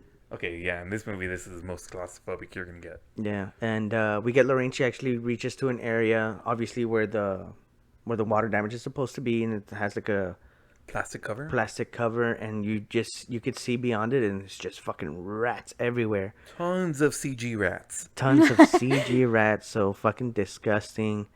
I don't know, they look Rats kind all of over cute the because they're place. CG. That's true. You can tell that the person that made these rats likes rats. Yeah, right. They talking went into about- that super detail, dude. And it looks like there's some sort of rag in the middle of where all the rats are at. All the rats are kind of hanging out around it, not really. Lorraine crawls up to it and just ignoring all the rats now. Yeah. Yeah. And the rats are ignoring her. Yeah, she has her flashlight right on the rag that's covered there, and looks up to the floor. The water That's damage the floor. water damage, quote unquote. And it just looks like black goo is coming down Yeah, from it doesn't look like mold. You're right. It does look like some sort of sludge. Then she finds like a stick that was there, a little metal stick that was there, and They just would use uncovers those. it. They use those sticks too. Well, it's not a stick. It's a metal lining that you're supposed to Put pull. screws there to put pieces of wood together. Well, I thought it would be for the pipes, but I guess for wood too. Yeah. Yeah, just to latch things together. This stick is completely pointless, Carlos. There's no need for that much detail on the stick. And I'm then sorry. she uncovers the shit out of that thing with this metal contraption that Carlos came up with now. They could have just had her use her hands. I think I don't think she's supposed to touch it because she's not really sure what it is. I think she's just being careful. She's just You're right. being You're right. cautious, Okay. fine. Cut all this, please. Or leave it in. I mean, fuck that. She uncovers it, and it looks like a little totem. It looks like It's bones. bones. Yeah. And the horns. And they're tied together. It looks like teeth also. It's super weird, but when she first sees it, she gets flashbacks from David during the exorcism. This ritual kind of deal ritual that she was also seeing. I mean, we know it was done for a ritual, but at this point, we're not supposed to know. So Do you she guys does wanna the sign of the cross at that moment. kind of just pausing for a second? Yeah, right there. Do you guys just want to Rorschach test this totem real quick so we can kind of give people an Okay. idea of what we see? Okay. I'll go first. I look at it and I actually see the head of a ram. The head of a what? A ram. Because you got the horns with the teeth right there. Okay. And then the head with the like pelvis fucking bone, I guess. And it goes down and I kind of see the two lines right there as like tusks coming out the mouth. Mm-hmm. What do you guys see? I think that's fine. I think Okay, that's like fine. I think Okay. that's good. That's my Rorschach, I guess. I mean, shit. whatever you No, guys yeah, get. Because I also see like hair, but I think the hair was used to tie it all together. I don't know exactly. And then on top of it, you see like black claws, like crab. They're they look scorpions. They're Like scorpions. scorpion. There you go. Oh, I thought they were like beaks from like a crow or something. No, yeah, it's fucking they're scorpions. scorpion Because talons. Yeah. Mhm. The pincers, I mean. I mean, this is obviously man-made, and this whoever did this knows what they were doing. I guess. It's very good. But then you have Lorraine over here with her second purse, because she really did give Ed her purse. She has a second purse, and she takes out a camera and she starts taking pictures of it. Super cute camera, by the way. Yeah, super small. I really want this camera. She does the sign of a cross and something in Latin, and just the end of the fucking that scene ends right there. We are now in their home, Ed and Lorraine's home. Yeah. And they are showing the pictures To to Debbie. and Andrew. just Debbie and their assistant is there too. Yeah. And they talk about how that is a witch's totem. That is a witch's totem, and they talk about how it was actually cursed. Like we remember how we talked about that David invited this demon in, and we said no, like there's no way. It was like, well, you were right.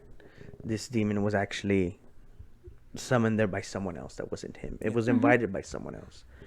Again, they get the explanation. It was a witch's totem, that they were cursed. It's like, really, someone did this to us, like on purpose. And they explain how the curse has now passed from David to Arnie. This is what this whole scene is about right here. So it's the first time we're seeing a curse in this franchise here, and I guess that curse manifests as a demon being summoned and coming in and out of this person's body through the curse. Yeah, and they explain how that's the reason why Arnie was able to read from the Bible directly and those artifacts there without the demon being affected, because he was affected by the curse at the time he was possessed and the demon left. Yeah, it's not like the other possessions we've seen in the other Conjuring movies. We'll also point out that it looks like the first father, is in this room in the corner now. I don't even think he says anything. Oh no, he starts talking now. Yeah, Ed kind of brings it up to Arnie and Debbie how, hey, you know what? He has a shit ton of copies of the pictures of this now. He's like, we need to get with local police, because at this point we've got to keep in mind that they're trying to get evidence for the case, right? Yes. So they're trying to build up a case for the defense. For the lawyer. For the lawyer, of course. But Well, like yeah, but like Yeah, the lawyer isn't doing anything. Like the people that are doing it is them. So yeah, and they have all that little stack of the same fucking pictures. Like, pass it out to local police and just go on from there, because someone has to have seen this. Someone has to have seen not the same one, but maybe something similar to it, and that's where the priest comes in. It's like there's actually someone else that you might need to show this to. And do you remember who helped the the priest that helped you discover the expose the disciples of the ram? Mm-hmm. It's like, well, actually, he's not a father anymore. He tried to help those people. He tried to understand what they did and why they did it.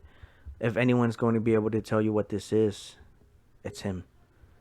And we get a close-up of the picture. And obviously they go and they're going to meet this By the way, this this isn't the first time that the disciples of the ram have been used in the Conjuring universe. They were used for Annabelle. Annabelle Higgins was a part of the disciples of the ram, which is how Annabelle gets possessed. I don't know. Well, how she becomes a conduit. There you go. There you go.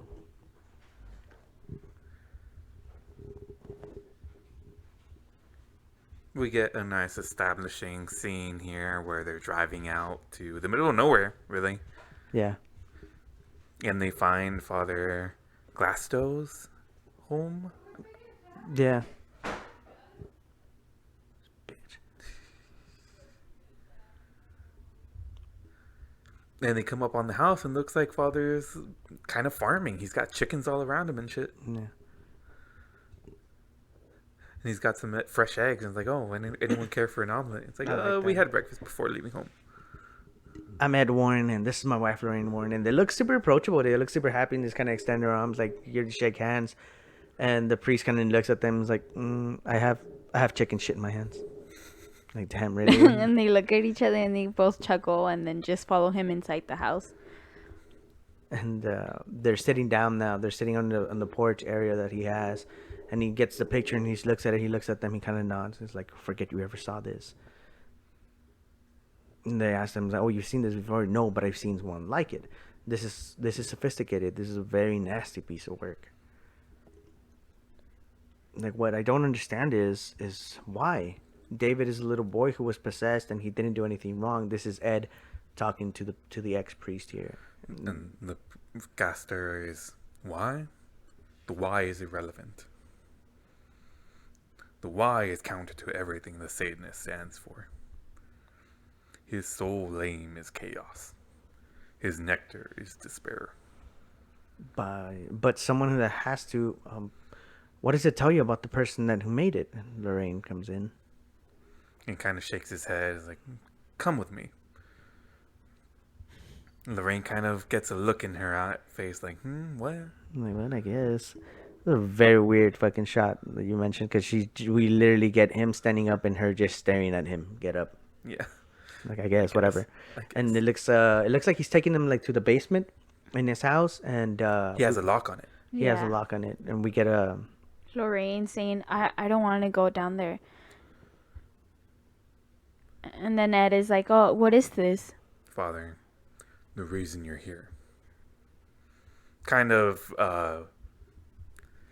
it kind of takes away from the tension that he's still wearing the farmer's hat, but he takes it off as soon as they get into the room. Yeah, I like that. He has a little holder exactly for where you walk in and just leave it on the side. And then Father says, I collected these while I was studying the disciples of the Ram.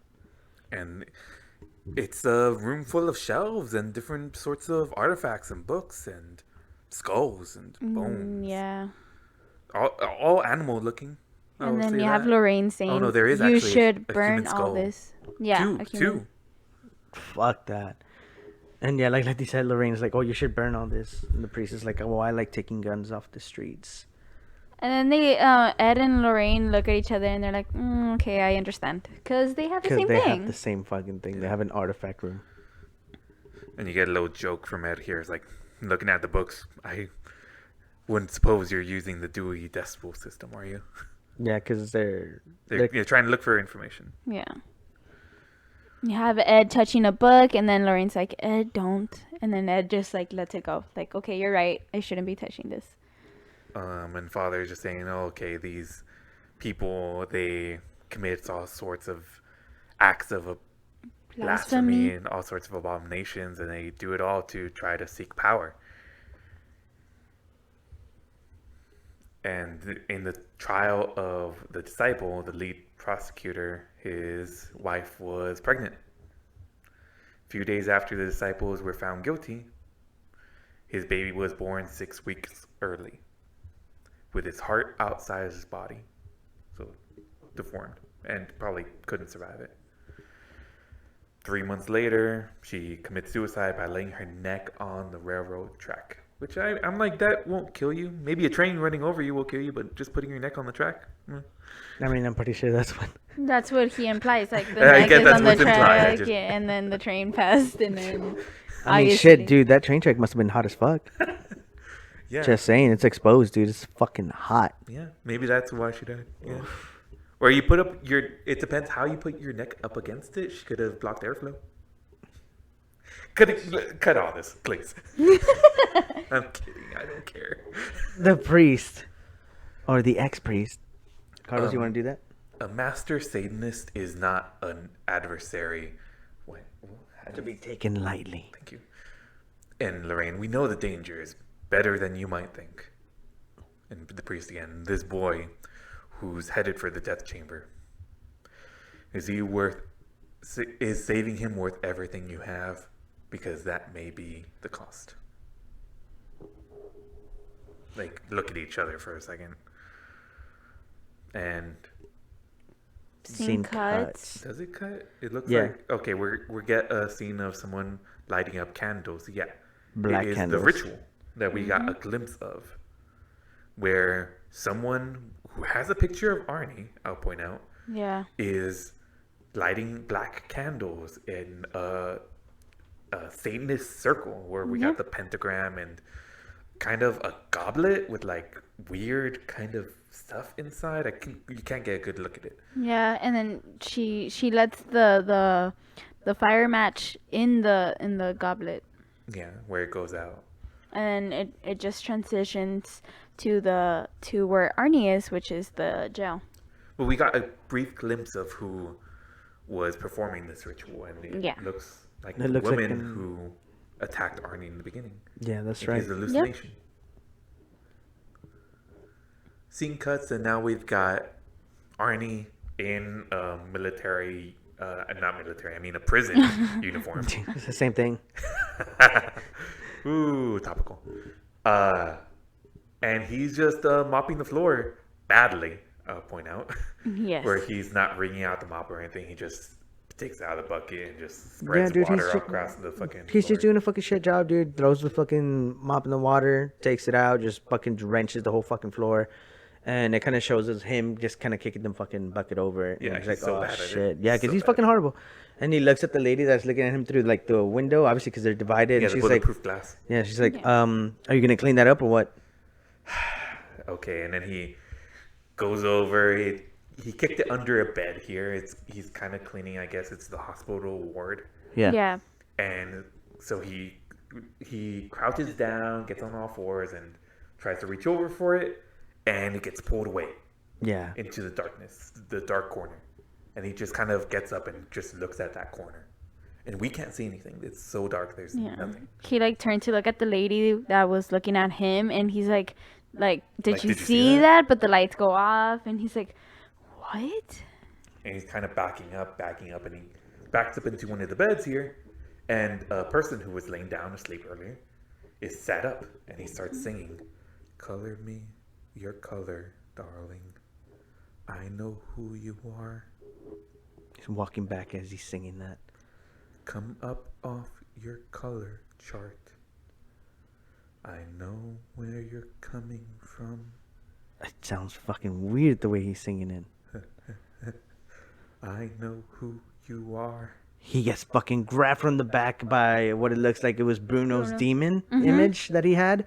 He grabs him. He kind of jumps to the floor, and out of nowhere we have like Back to reality. back to reality, right? Because everything that he just saw was a hallucination. Yeah. And he's on the floor. He's fucking shouting and screaming, and orderlies are coming in now. Or I guess guards are coming in Yeah. now, and they restrain him. And he's Hi. like, it was here. I swear to God, it was here. Did you see it? Like, he's like freaking out, obviously. And then it cuts back to the ritual that we saw, and it's the lady backing off, and her back is turned, and she's walking away from the table. cut to the Warrens' house. We know that because we could see the Warrens' mailbox. Yeah, for real. And we get Lorraine. She's like, "Oh, look what the parent family sent," and it's like a little bouquet, Flowers. little flowers that they brought because they'll get well soon. Because I mean, Ed had a heart attack, Yeah, and parents are one of the families that they helped, and I guess they've been getting these flowers ever yeah, since it's people have the gotten one the for news. from the From the first first movie, Conjuring, that yeah. family. Yeah. And Ed's just sitting there, just looking at papers, looking at the picture that they had taken of the totem. It's like, oh, that's great. And they get a phone call from Andrew saying that We got a some- bite. Yeah, basically that they found some evidence, but it's in Massachusetts. It's in Massachusetts. Like we got, someone called me about those pictures that I sent out everywhere. Like someone recognized it, and they want to talk to you guys. They want to talk to you guys to come over, and we get a pan over Danvers, Massachusetts. Yeah, little, it looks like a port town here. They're beside a river, and they got a whole pier going on. And we drive past a missing person photo. And it is the same girl that's in this picture that's being handed to Lorraine now. They're in a police station. And then we get a brief description. It's like, oh, they were best friends, but we found Kate's body with the 22 stab wounds. I don't know why I said 7. And Jessica's still missing. And it's like, we found this. Once we checked her house, yeah. In the girl's home, yeah. And it's a totem. Not the same totem, a similar looking totem. And then you have the cop like, oh, so you're the experts. Tell me something about this.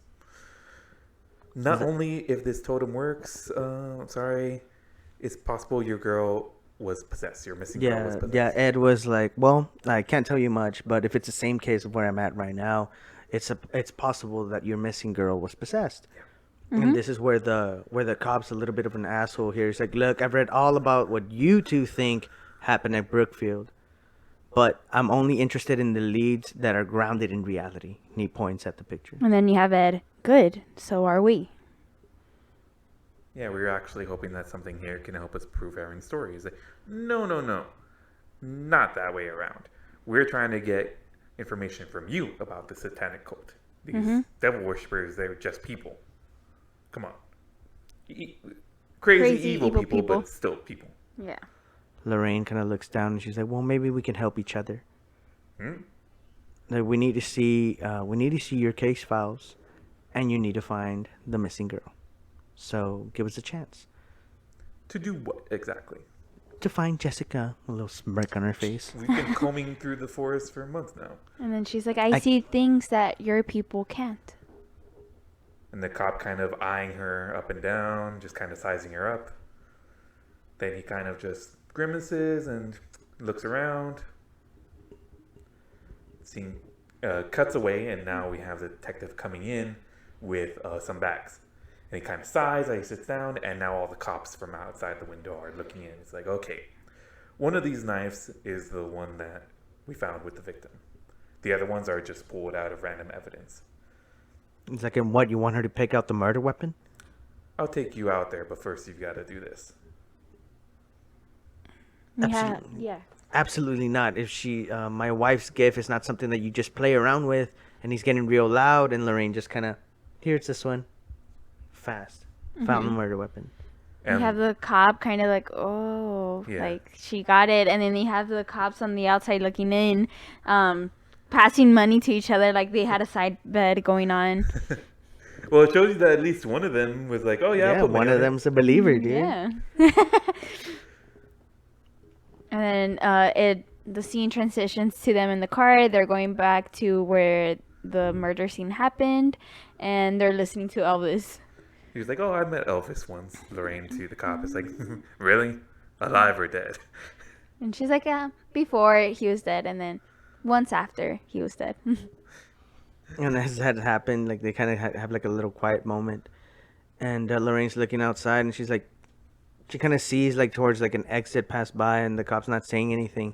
And he's like, wait, you missed a turn. Like, where you found the body, it was actually back there. And the cop, I guess it was another test? Yeah, it was another test, dude. And then he turns the car around. Yeah, that's fucking great. Scene cuts to the prison where we've got visitation now. Debbie and the little brother came to visit Arnie. And she's kind of giving him an update of what's going on. Yeah, it's like, oh, if they find a connection between the cases, they'll be able to prove that it's possession. It's possession, right? It's basically like, great. And then she's like, okay, but how are you? Like, I'm fine.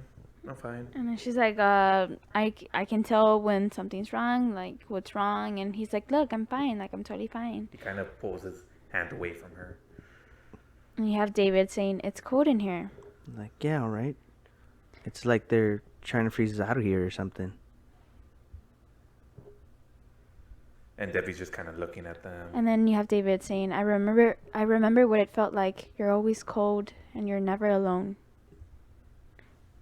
David, what are you talking about? That's why you can't sleep, because it's never quiet in your head. Sometimes you think something, then you're not sure if it was really you. But now you're seeing it. It's here with you, and it's telling you to do things. We had a close-up of Arnie, and he just looks so tired. Pale, red-eyed.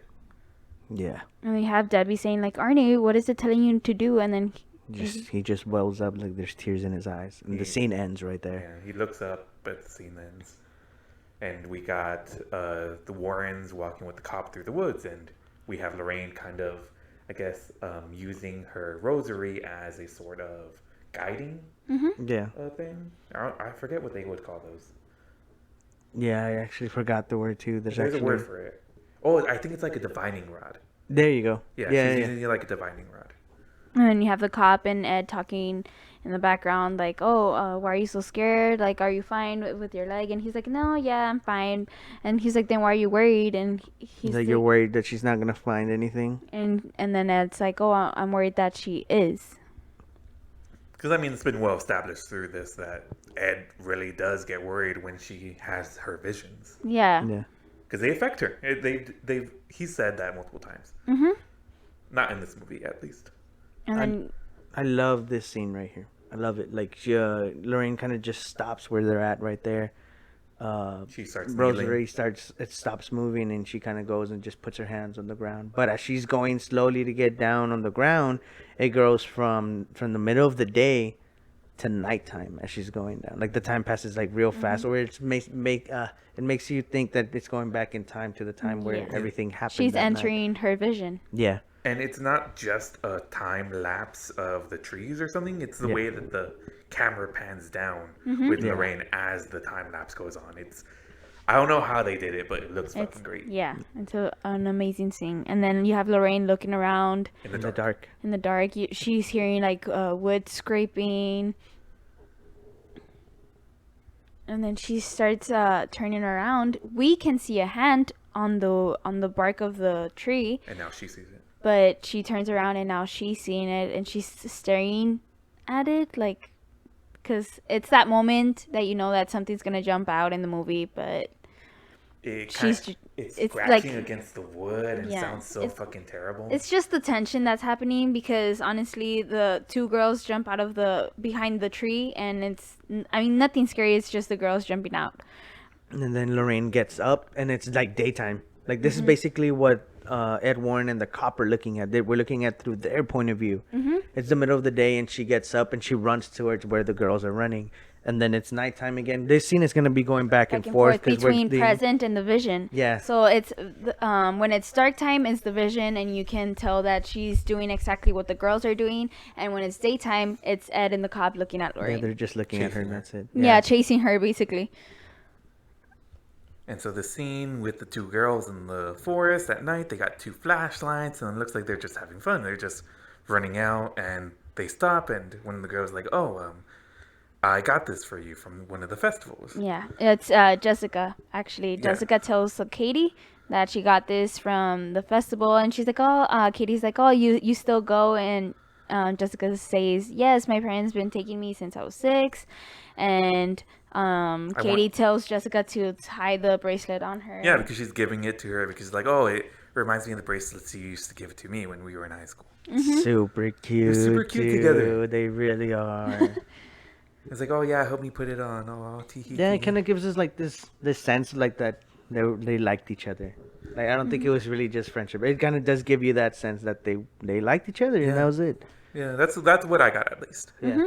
And then it's daytime, and the cops are arriving to where Lorraine ran off. And then you have Lorraine kind of doing these motions with her hand, and you can assume that she's mimicking Jessica. I'm sorry. Can we just pause this for a second? Okay. I just want to talk about because you know what, I do think it was them being gay together. Uh-huh. One, Pride Month. Two, Yeah. It's about them going out into the forest to do this alone at night, Mm-hmm. Where no one's there with them. where no one can see them being this intimate, right? Yeah.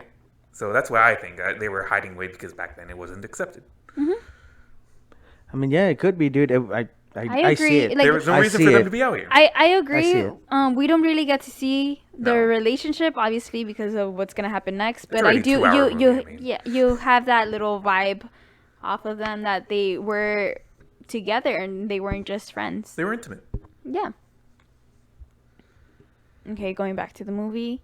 We get Lorraine stretching her hand out, and you see it go into like a very firm grip, and it goes to the nighttime to her vision, and it's her holding a knife, and she's pulling it out of what was her name? Katie. Katie. She's And pulling it out and we, she's thirsty. we see that it's Jessica holding a knife and her eyes are possessed. Yeah, and she's yeah, they're the stabbing. glossy thing. And then the scene goes back and forth, and And Between Jessica stabs, and then Lorraine pulls out, and then stabs, and then it's The girl falls over.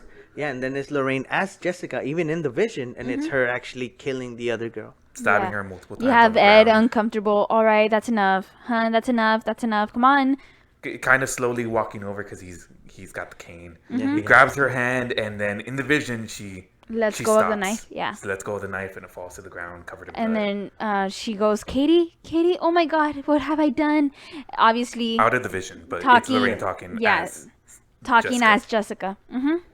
And she's just like, oh no, and then she starts running. She just starts running. What have I done? And she's running. Ed is running after her. Obviously, not He's as fucking like fast. stumbling after her Uh-huh. because he has a fucking heart condition at this point. He's losing his breath. He's sweating bullets now, and he can't keep up with her. He stops, hangs onto a tree. But we get Jessica running at night, and Lorraine running in the middle of the day, cutting in between the two nights. She runs to the corner of the cliff, and then Lorraine kind of X's the vision. She snaps out of it. Yeah, she snaps out of it, and she realizes. That she was about to basically run off the edge, dude. Uh-huh. Well, oh, can you pause it? If it was Jessica, I mean, we got a scene of her coming up to the cliff at nighttime. Uh-huh. You cannot see the cliff at night. You can't. No. You It can't is- because you see kind of like there's fog in the distance, Uh-huh. and that fog blends in with like it looks like it's just floor, dude. So I think it could have just been an accident. Her Yeah. just running off Mm-hmm. the cliff. Yeah.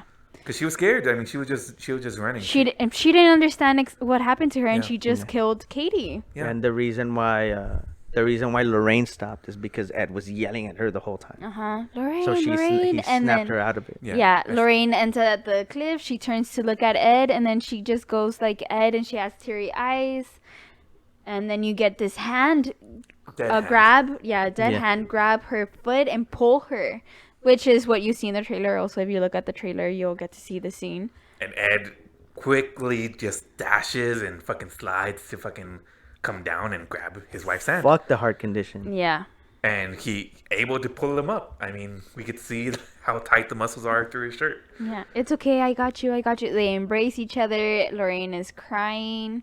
They're both crying. Yeah, they're both crying. The cop ends up getting there super late, even though he Yeah, doesn't have true. a heart condition. But he's fat. Yeah. He's chubby. Okay, he's not fat. He's chubby. And then Lorraine's looking at Ed just fucking in tears. She's like, she's down there, Ed. She's down there. And they show like I guess they give us like a big view from like the fucking middle of nowhere, I guess. And it's a giant fucking cliff. It's probably dude. over Yeah. 50 feet. Yeah, easy.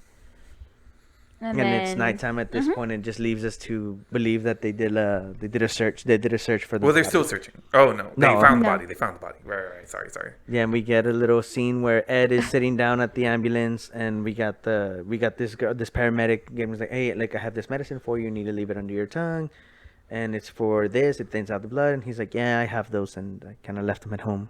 you have Lorraine look at him like, "Are you serious?" And I mean, he just looks dejected. Like, oh, yeah, I mean, I know I fucked up. Yeah. And then this Fucking is where you hilarious. get the cop going towards them, that he wants to talk to them alone, asks the paramedic to leave, and then tells them that they recovered a body. They don't know for sure who it is, but that it's a possibility, basically. Yeah, I mean, they would have to perform an examination, Mm-hmm. and last time they did it, they needed teeth records to be able Mm-hmm. to identify a body coming out of there because it looks so fucked up. Yeah. We don't get to actually ever see that body. At Yeah. most we see a hand from Yeah. this Yeah. body. And cop lets him know, like, you know what, appreciate your help. Let me know where you're staying, and I'll give you a case file in the morning. So it ends. The scene ends right there, and we go back to the hotel, and we see Ed kind of getting out of the car. Phone's ringing off the hook. They pick it up, and Ed's like, "Hello." Then he all freaked out. He's like, "Oh, you told me it was done. It's wrong." He's like, "What's wrong?" He's like, "Oh, it's in Archie now. It's in Arnie. Archie. It's in Arnie now, and whatever. It has got him possessed as fuck." And now he's in there, and he's gonna kill himself, and blah blah. So we're to assume that that's what the demon has been telling him. Mm-hmm. Yeah. Kill yourself. Kill And yourself. and I love this part. Ed lets him know. He's like, you know what? Get with the priest. He Called- snaps his fingers. Yeah. And kind of looks at Lorraine. Lorraine's like, Father Newman. Yes. Newman, And super then- forgettable Newman. Yeah. And then he keeps talking. He's like, okay, Father Newman, tell him to put him on a 24-hour watch. I personally think that was like improvised, dude. Well, Not the fact that he fa- he make up the name or whatever, because like you said, Father Newman is a generic. very generic fucking name. But I want to say that, like, because they didn't give the lawyer a name, they probably didn't give the father a name in that scene he where created it, they probably made it up. Yeah. dude. But yeah, because the way Ed kind of reacts to it, and Lorraine, I feel like she reacted as a character and gave him the line right there. It's like Father Newman. It's like, oh, Father Newman, yeah, and then they continue from. But, But it looks felt so natural that they left it in. Yeah. I agree. And if they didn't, if that's scripted, you're a genius. No, you're right. I would say that they were probably in character, just going through the lines, and then at that moment he was like, "Fuck, what's the father's name?" Because he probably didn't read it in the script. Yeah. While he's telling him this to also call the prison and tell them to put them on a 24-hour suicide watch, the phone call gets cut off. So she didn't really hear that. Yeah. Yeah. But Ed doesn't hear the static. It's only Debbie that hears the static. Strange. Yeah. And they're like, "What is this thing? What's going on?" But I mean, they already know that it's a curse. Thunder rumbling. Just strange, I Keys guess, because this is the first time we're seeing them experience a curse. Yeah. We're now at the prison. You have a security guard doing his walks, and then you get to the cell where Arnie is, and he's just sitting down, just staring off. Yeah, he's just sitting at his bed, just staring off, and I guess thinking. And he hears a click at the door, and it's the chaplain man, the chapel's father, coming to him. He's like, "Oh, God gives everyone the right to defend themselves." And he kind of just nods, holds out his hand, and they hold hands for a second. Then he backs away, closes up the latch again where the little feeding hole is. Yeah, basically. And Arnie is just like, kind of, what? But I mean, he knows that he handed him something. He looks down at his hands. It's a little vial of holy water. It's like, okay, well, we know this spirit is not here of its own free will. It's being summoned. And that doesn't make me feel any better. But because the scene cuts right after that, and it's Ed and Lorraine talking about it back and forth. Yeah, in their hotel room. And but we know it's a curse, and the curses can be broken. Okay, but how do we do that?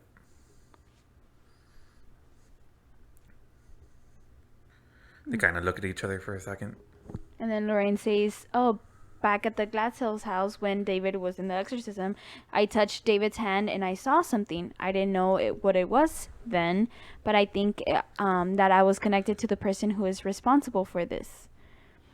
Ed, that body that we found, if it's Jessica, if it's really her, then the connection could still be open." And it seems like they're just trying to pull at any string at this point. They're just trying to find a way. Yeah. The scene goes back to the prison, and we get Arnie here in a fucking fetal position, like he's trembling. Well, they've talked about it being strongest at night. That's true. So it's the middle of the night now, I guess, and it's a raining night, and you hear all the thunder going on, and so I guess it's worse. And he's kind of just shaking on the corner of the room on his bed here, and he sees shadows, and they look like Bruno. They look They like look like Bruno. But I mean, as the shadow walks past, it's just a guard, and he doesn't even have the same hairstyle, even though we saw the hair of the shadow. Yeah. Yeah, But he's obviously affected, so he's looking down at the holy water that he's got here, and he's like, you know what? He gets off the bed, or I guess what would be his bed is just a cinder block. Yeah, for real. And he starts creating a circle. With He the starts holy creating a circle with the holy water, and he starts praying. By the way, there was not enough water for that circle, but I'll buy it. Yeah. And second, if I don't know if you're supposed to do this, but like Carlos mentioned when we were watching the movie, maybe drink it. Maybe it'll help you. I don't know. Like, I mean, I don't think you're supposed to drink it. I don't know, but the circle for sure didn't help. No. Like, I think what you're supposed to do with holy water is disperse it as much as you can throughout the room. You spritz it across the room, and you spritz it on yourself. okay. That's what my experience with holy water has always been. Yeah, it's always been that. And I don't know, maybe just try something different. is, Because I feel like the circles is kind of the anti-fucking Christian stuff. They do circles for rituals and shit. We get, I don't know. Yeah, I really wouldn't know what to say about the circle, but I mean, I guess he just felt safe in it. Or It's not just trying to. salt. It's really not salt. I think he was just looking for something for comfort, but I don't Yeah, know if that was the right way. I think you're right. I think he was just looking for a way to comfort himself. Because the priest didn't tell him what to do with it. No. He Yeah. just kind of handed it to him like, this will help. Yeah. So he's like, okay, I guess it's going to help. So he does the first thing he thinks of. He protects himself with a circle of it, and he just starts praying. Fucking- The praying would help. But Fucking priest goes there the next day. He's like, what the fuck? It's just a circle of the It's holy just a water. cir- It's like, you dumb fuck. Like SpongeBob in that episode that you have to do a circle to protect yourself from the Oh, yeah. bear sea creature. I don't know what it was. But it has to be a perfect. Anyways, I'm just rambling. Moving The on. scene But- cuts. No, I wanted to ramble a bit more. He's talking about the priest coming back and like, what are you doing with the holy water? And we're like, oh no, it wasn't holy water. It was fucking vodka, man. Trying to give you a fucking hand. dude. Trying to put you to go to sleep, man. Yeah, trying to help you sleep. Scene cuts and you have Ed and Lorraine going to the morgue funeral It's home. a Funeral funeral home. Funeral home. Not a funeral. Yeah, they showed us like, Is it a funeral? They showed us a little images right now of what the funeral home was called. I saw it. I guess. Okay. Well, It's where they prepare the bodies. I guess I know that's where they took them for the autopsies. Okay. Okay. There. Every time I see it on CSI, It's a small town. it is a small town. Okay.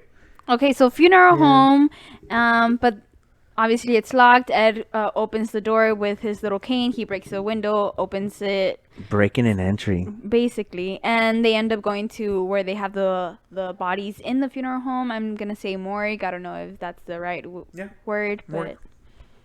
but I love Lorraine. Like, she fucking looked at him like, ¿Qué estás haciendo? Also, and he just goes like, oh, I'll leave a note. Like, it's fine, don't worry. I'm gonna get fucking arrested, but whatever. So they're walking I around. really this wish they building. came back to that because they did just break into the fucking funeral home, but I home. guess it doesn't fucking matter because they're the Warrens. And they have connections, dude, with the Okay. chief of police, dude. Yeah, I mean he's good. He's good with them now after fucking finding the body. It was So- a white girl's body too, so they need to make sure they found it. That's true, dude. That's true. They took too long. And so they go into the room and they see a bunch of bodies just laying around, covered, of course. And- It's the lights are off. I want to point out that Ed turns a knob on one of the things here to turn on the lights. It looks like they're set on a timer. Yeah. Start looking at the body tags, and no, okay, it's not this body. So they put the cover back on. They go to the center of the room now, where there's a body, and I mean, of course, it's gonna be this one. Lorraine is the one that went to the center of the room. I'm pretty sure she was the one that I was like, okay, don't look at the tags. I'll figure it out. I know it's this one. She senses it, but I mean, you didn't have to look at the tag for this one because it's drenched. Yeah. Yeah. But if you do want to look at the tag, which Ed does, it just says Jane Doe. Yeah, and the body looks like Slimy. it looks slimy, dude. I mean, it's been rotting Months? underwater. Yeah. 3 months. Yeah. Feel bad. I feel so bad. Yeah. And then you have Ed saying, please be careful. Lorraine just nods, lifts up the The sheet. sheet, and to then touches expose the hand yeah, and touches the hand to see if there's a connection. She kind of struggles to hold the hand because, I mean, just the way it feels, it's very unsettling. I mean, and it looks uncomforting slimy. for her, yeah. Mhm. And she's like, ugh, just like she knows she has to do this. She has to see if that connection's there, Mhm. obviously. She's holding it very tight. She breathes in. She relaxes herself. Ed is like, do you see anything? after a while, nothing. No, there's nothing. But she's still holding on. Looks like she's still trying.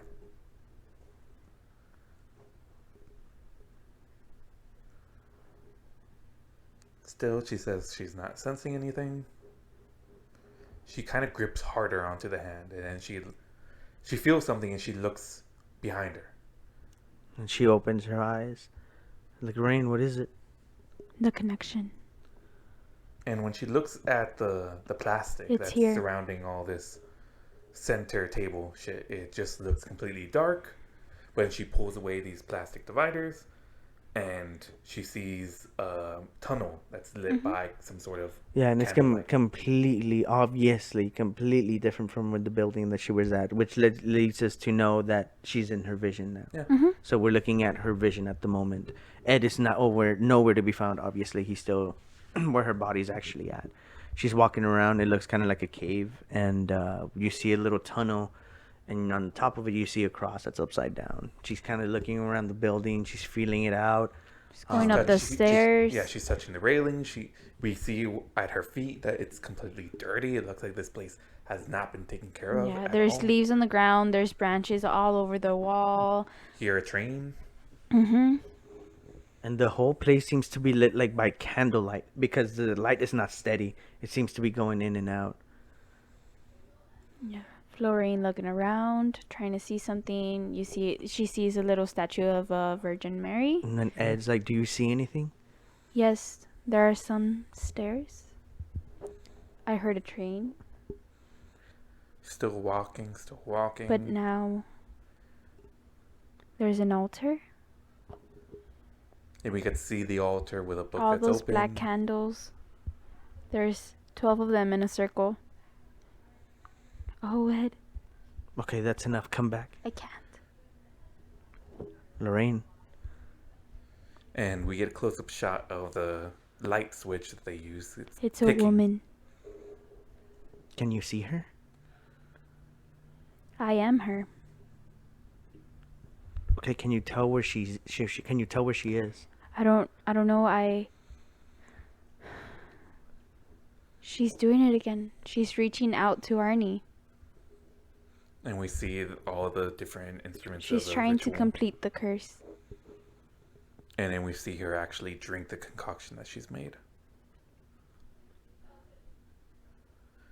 And we see the scenes going back and forth of where Arnie was at in the circle, and he feels this connection happen, and we see it happen obviously because of the home. The witch's hand grips nothing, and we see Arnie's hand grip Oh, she has him. the vice. Oh, no. The little vial of holy water, and she No, crushes no, oh, nothing, and then God. Arnie crushes the glass bottle. And this Black Sabbath. By the blood of Calvary, I command it. That scene was intense. And she shouts dude. this out as Aaron's about to cut his wrist with the glass shard from Yeah, this and as she vial. says that, you see wind just come upon the this altar. woman in the altar.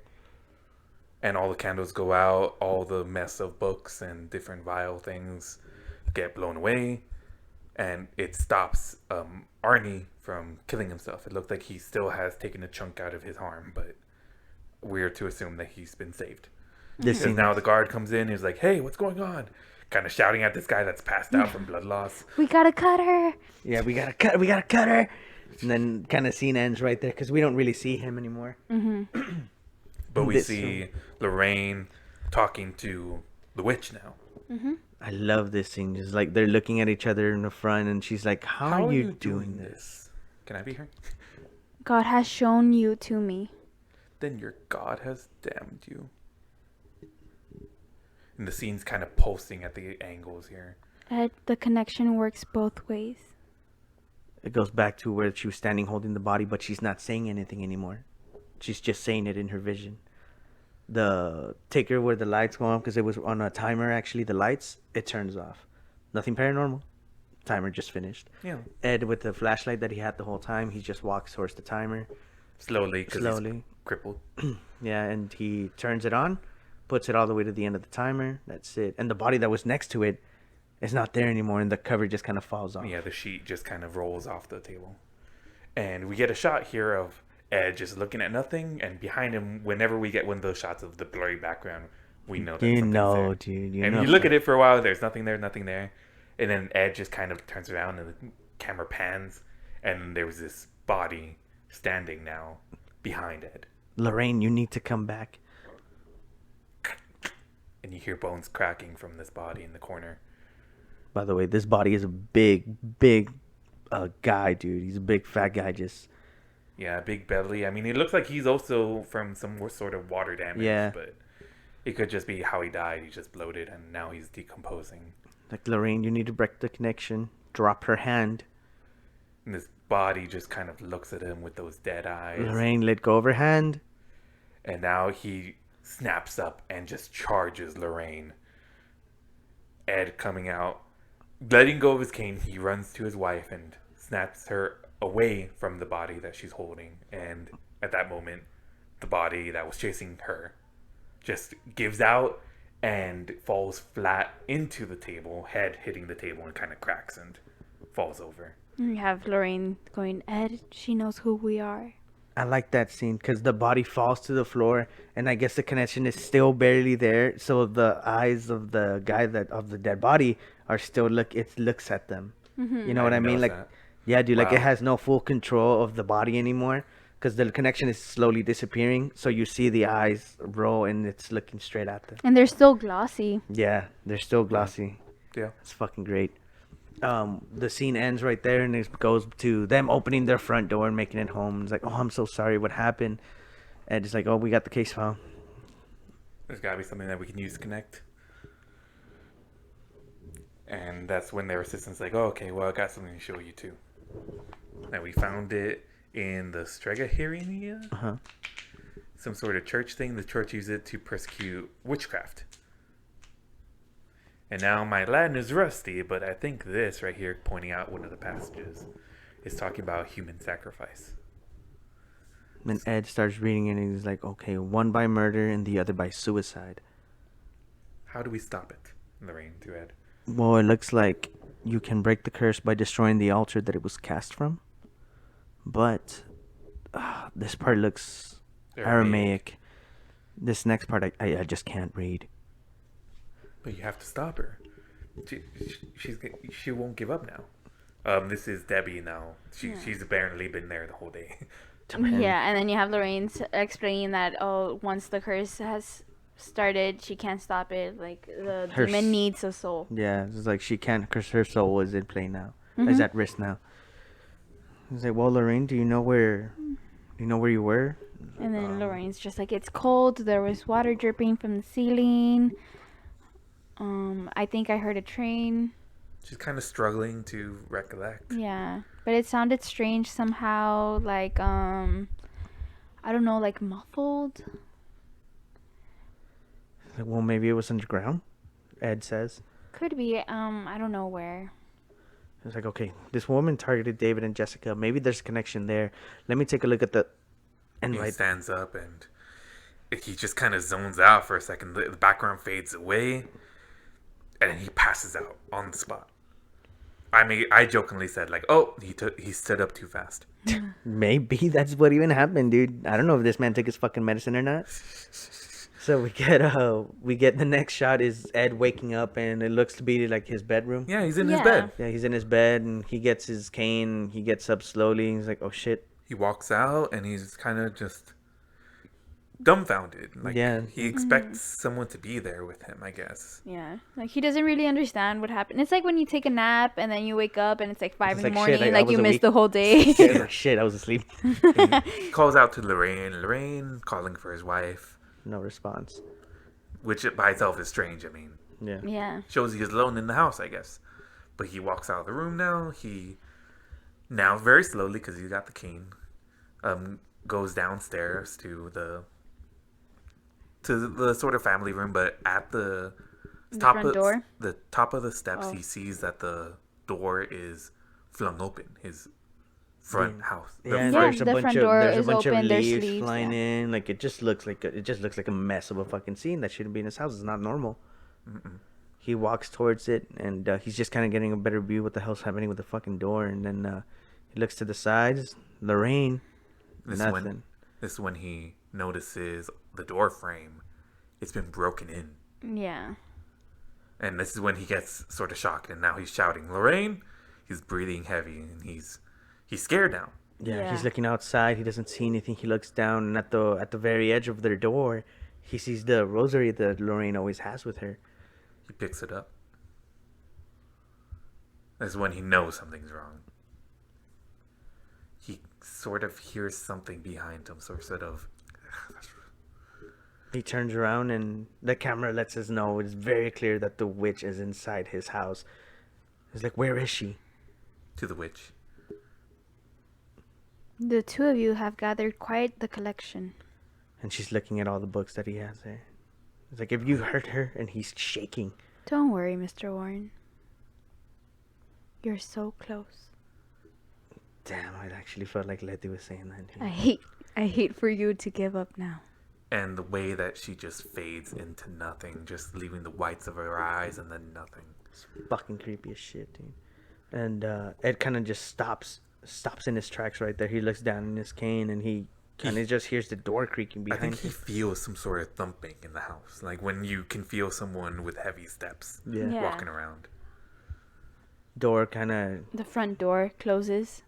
And behind the door was Is the that big that, man. is that big man again that was at the morgue? Yeah, you're right. There's that big man, and Completely naked still. yeah, he Yeah. charges at him, and then we get Ed just kind of just picks up the rosary, and he's like, "We call forth the Lord and the host, deliver thy servants from all the work and all the unclean spirits." He's just fucking basically performing an exorcism right here. Yeah. In Yeah, front and, of us. and the way that he's blasting away at this beast, this dead body, and the way that it is honestly like huge power flowing from him. Yeah. Pushing away this beast, going down the stairs now. And then out of nowhere, the rosary rosary becomes a turn. knife Yeah, in his he hand. does this hand like motion. he's about to stab this beast, this dead body. Yeah. And then out of nowhere, his assistant grabs his hands like, "No, Ed, don't!" And Yeah, grabbing the knife and Letting us basically making it clear to us that was all a vision. Yeah. That was all a vision that he was having. He was about and to stab he his was wife. about to fucking kill Lorraine, dude. That scene, that transition was amazing. I really we cannot liked do it it. justice. No, we can't. really can't. Honestly, like this whole movie, I think guys should watch it. Still listen to the episode, right? Don't stop. Don't stop. But if you can, go watch the movie. Like it's amazing. We get Lorraine in tears. She's like, "Ed," and then Ed is like, "I'm sorry." Ed, it was her. It was her. He gets fucking. You could see it in his face that he starts like trembling in anger. He's like, help me find it. Help me find it. He starts ransacking his home. He's pulling out drawers. He's Where is looking it? under Where the is it? sow, the couch cushions, just completely tearing up his She own was fucking living here. room. She was here. She was in our house. Fucking, and he's shaking You with can see anger. You can see everyone else kind of Like scared. confused also. Like they don't know. They They don't don't understand. understand yet. They don't understand yet. What the hell is he looking for? What is he talking Goes about? into his office, and now he's pulling out the drawers of his desk here. And Lorraine just kind of looks at their assistant, and then I guess she feels something, and then she looks at these flowers. The in flowers, vase. yeah, because that whole side of the room is covered in flowers that they've been sending the Warrens because of him being sick. And one of the flowers looks black. It looks They look ash like black. ash, yeah. Yeah. And Lorraine asked Andrew when they arrived, and Andrew explains that they arrived yesterday while they were driving back home. Oh, they were fresh when they got here, though. And this is when Ed notices, like, oh, okay. And this is when he picks up the vase. He grabs one of the flowers, one of the roses, what I guess would have been a rose, and it crumbles in his hand, just becomes ash. And now the whole thing just Falls to pulling the away. ground. And he looks inside the vase, And this is when he knows that he found what he was looking for. and he drops it. And it breaks on the floor. We don't get to see what it was immediately. And Debbie's freaking out. She gasps. She starts crying. They all look at each other. And yeah, this is when I guess they know that, like, oh yeah, this person knows where they live, and it is exactly the same totem Yeah. that they got from under The house. that house that they pulled the first totem. Cut to the next morning. They're trying to figure this out. They're trying to figure out where they can find the altar. They have a whole fucking board pulled up with their evidence. Yeah, and then Lorraine's like, okay, I'm gonna get this book translated. I'm gonna go with basically the ex-priest, I guess you could say, quote unquote, the one that had all the stuff from the occult. He's like, I'm gonna get it translated with him. Debbie, please ask Father Newman. Yeah, ask Father Newman what he can find out. And go with Arnie. You should be with Arnie. Yeah, and this is where Ed just, hey Drew, you and I are gonna go through all these care files. We're gonna tear through all these care files. We have to find a link between them. And the Satanist power at night. This is where Lorraine comes in. That the Satanist power is stronger at night. So let's hope that it doesn't do anything like before that. Now we get an establishing shot of the prison. Now we get to see that Aaron is actually in prison still, of course. But he's It's strapped Arnie. to a hospital bed. They got him handcuffed to the bed. After, I guess, what he was doing the Yeah. other night, he was just flailing around on the floor. So they don't want him to hurt himself or anyone else. You see the priest kind of just stumbling, trying to open the book. And he's like, okay, they stopped the sedation, so he's gonna be with us soon. Like, He he's should gonna wake up eventually soon. Come to. Yeah, but he was shaking the whole fucking time. Dude, I fucking love it. Like, this priest is like Not prepared for this. Not but prepared, He has honestly. to Almost do like what he he- has to do. Almost like he's some sort of new priest. maybe not even that. Maybe it's just that he's not his faith has never been put into question until now. Yeah. You know what Some I mean? sort of new man of faith or something. Maybe. We get Lorraine just driving out, turning into dark. So It's already night. Yeah. Yeah. And then you have Ed and Andrew trying to figure out like, the Gladsills live here, we live here, 15 minutes away. Jessica lived 180 miles from here. Like, what's up with that? why is this one so far? And then Andrew kind of like remembers like, oh, well, she got the totem from. And It's- he's like, he's like, I saw something about the Yeah, the there you go. totem. It was in an interview with her parents. He found looks through the files and he's like, it was in a box that she brought back home from college. And where did she go to college? Ed asked. Ooh, Farfield. Oh no, Fairfield, asshole. Fairfield. Whatever, Fairfield. dude. We don't know any of these places. We don't. Fairfield, yeah, but but the- apparently, fucking Ed Warren does, dude. He fucking got the pin from 100 and like from all the way to the other map, and just automatically he's like, oh, it's right here. Yeah. He Did pulls you it right fucking next to notice the that? other fucking pins that they have here. Dude, Yeah, Right, like- it's next to Brookfield. It's next to wherever they live, in some sort of other field. I loved it. Unfair field. I don't know. Dude, if you're guys, if you're looking at this fucking scene, right? Look at the way Ed just grabs it and just automatically knows exactly where Fairfield is. Yeah, like he didn't even try to like look for it. Dude, or he didn't even anything. take 10 seconds like looking at this map. I was like, oh shit, where's Fairfield? There's Fairfield over here, Fairfield over here. No, they're talking about the one that's right here. I would assume that they know where the college is. I mean, you know where a college is near your house, right? Yeah, Yeah. but dude, if I'm looking up a map of Texas and they tell me, oh, it's in I San don't know, Antonio. I still have it's still to gonna look. take me a little bit. He's like, oh, San Antonio's here. Boom, there. I've looked at enough maps that I know. Yeah, dude, it's gonna take me a little bit longer than that. There's no fucking way you memorize Okay, that shit. okay. They look at each other and now they bring a smaller map of where More they're- detailed. more detailed map of where they're at. It's like, okay, there's still a lot of ground to cover, but I know she's here. Like, and Lorraine remember her vision? She said she heard train tracks. Okay, well, there's not that many train tracks. Okay, what time was it? We can start eliminating from those, Andrew says. It's probably close to midnight. It's like, okay, so it can't be these two because they're commuter lines. There's got to be some sort of freight. It's like, okay, so it could only be this one by the river. The river. She had mentioned that there was dripping water. Oh dear God. And then you have Lorraine arriving to the other father's house, and you have the river in the background. Oh, yeah, Dun, we didn't dun, see dun. that last time. Dun, when we dun, were going dun, through dun, that. dun, dun, dun, dun, dun. Wrong franchise. I mean, we did see it, but we didn't pay attention to it because we didn't know. Okay. I didn't see it. Okay, well, he tells her, she comes in the middle of the fucking night, by the way. Can you help me translate this book? Like, To are the you father. serious? I was trying to fucking sleep. And the father's But like, whatever. of course, come in.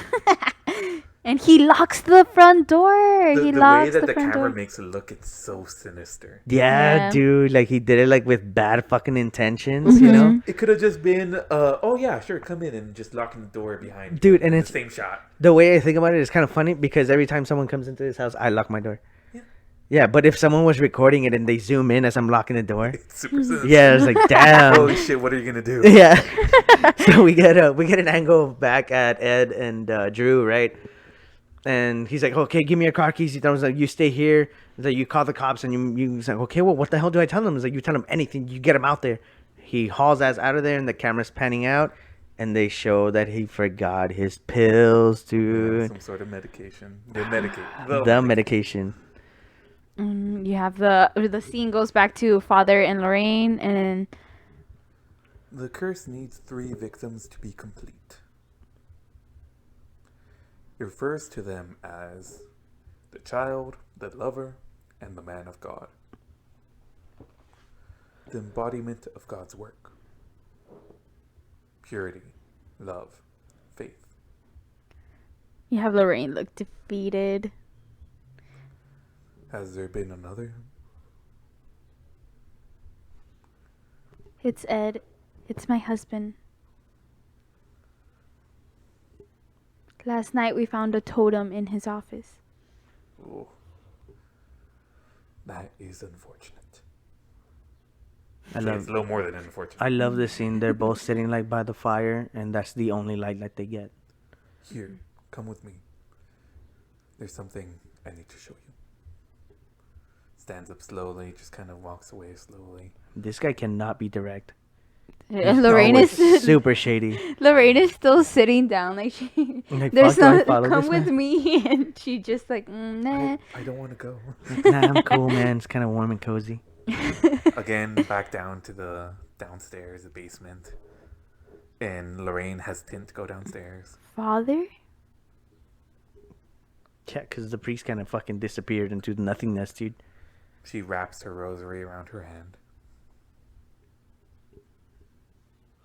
We get a shot of fucking Ed hauling ass to where she's at, hauling ass, and then it cuts back to her walking down the stairs. Very slowly. And she enters the room where they went, and they had all the father had all the artifacts of the Satanists. uh-huh. Very slowly coming in. It's a dark room. Super dark. Mhm. But she walks in.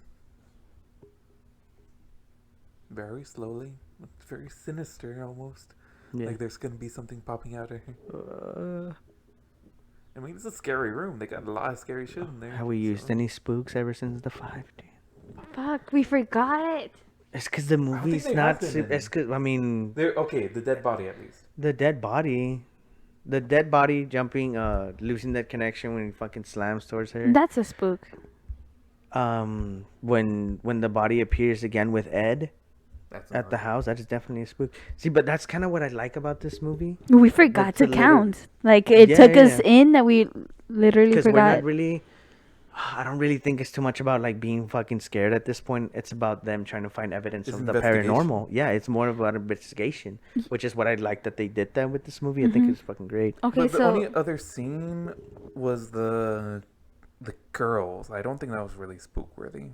but I think okay, so the morgue, the first time where Lorraine has the connection, that's a spook Yeah, that's with more- the man. But I Yeah. think it's a spook with the woman having that connection with Arnie. Like she was about to kill him. He was about to Do you do. want to give that two spooks? I want to give it 2 spooks. I'm okay with that. Okay. I guess we can give half a spook for the hand that grabs Lorraine at the cliff. Yeah. Yeah. Half a spook. We're at 9 now. And least. Yeah. a spook in Ed's vision or hallucination when the guy attacks him also. counted that You one. did Oh, you count already that one did? Okay. yeah. And I mean, this is where we're at now. Like nothing else. Really Nothing- has I happened don't yeah. to think create- anything else. And I No, guess dude. if you're listening to this, you think of something else, comment down below, please. Yeah. Yeah, Please.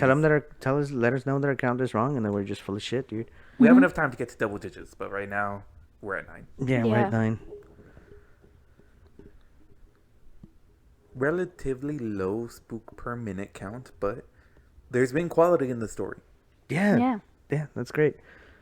And in the darkness, Lorraine, once again.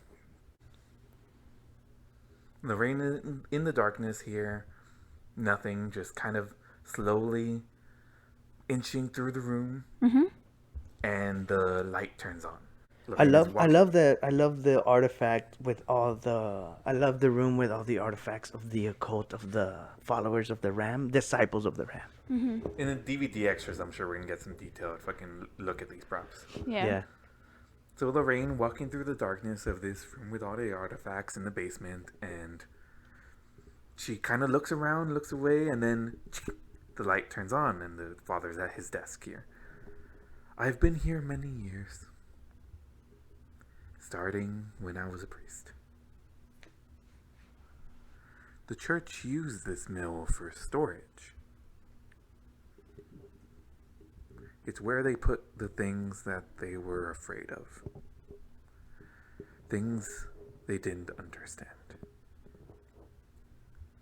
And he looks sort of reminiscent here, sort of nostalgic. Yeah. And he has a old sort of picture Album. photo album that he pushes out to Lorraine so she can look, and it's a baby picture. You had a on the first child? page. She's like, her mother died in childbirth. The church couldn't know because priests aren't supposed to have kids. So I raised her here in secret. It was just the two of us, still looking sort of nostalgic. Lorraine's flipping through the photo album. Our happiness filled this house. It's pictures of her when she's getting older, a couple years. I continued my studies into the occult. I want to protect her from all this. Next page, couple more years pass by. Instead, I created a fascination.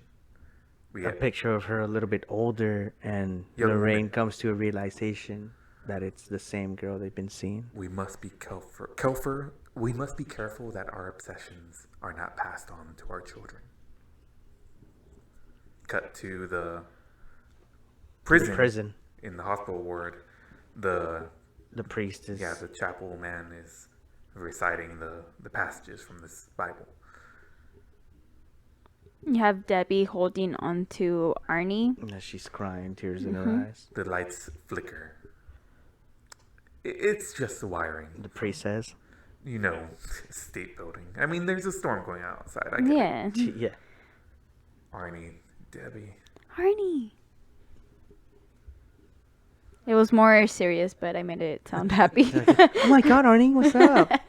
What is She's close. Debbie gets up and looks at the priest. Goes back to the house where Lorraine and the other father are at. The ex-father. Yeah, Ex-father.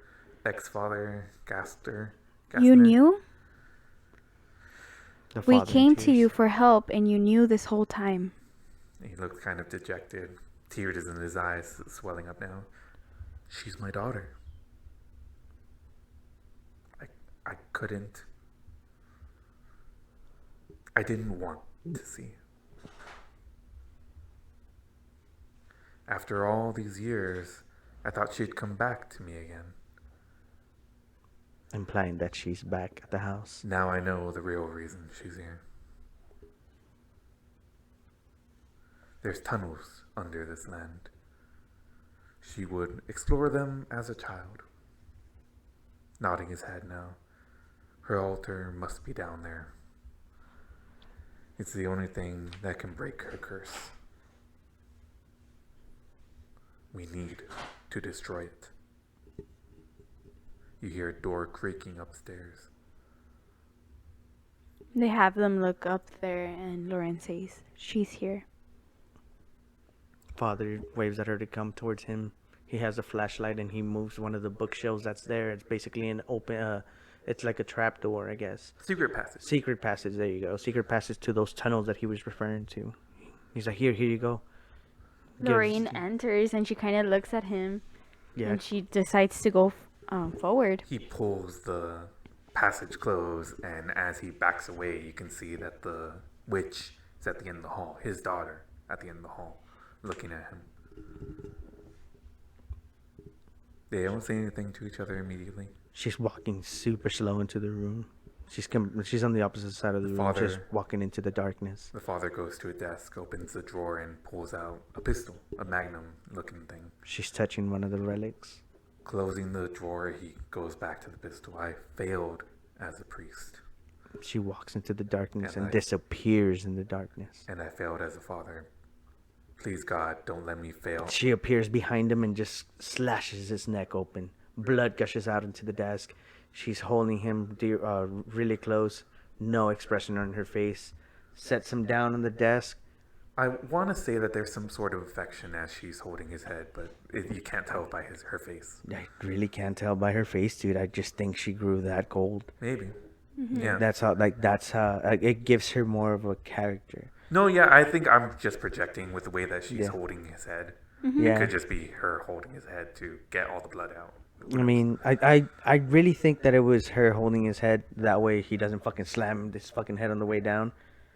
And just fucking laying it there. That's it. I guess But- so it doesn't warn Miss Warren, do you want to give this half a spook the way that she just Appeared in back of him, yes. That was some Yeah. fucking teleportation shit yeah, right there, dude. instant transmission? Yeah, dude. And I like that she didn't. Maybe that's the reason why she didn't let his head slam on the table. So Miss Warren Lorraine didn't know, Wouldn't hear but it. she had the vision. So she's She feels walking it. and she feels it, and she's like she knows exactly what What she's happened anyways. done. Yeah, she gets a glimpse of his death. Yeah. Mm-hmm.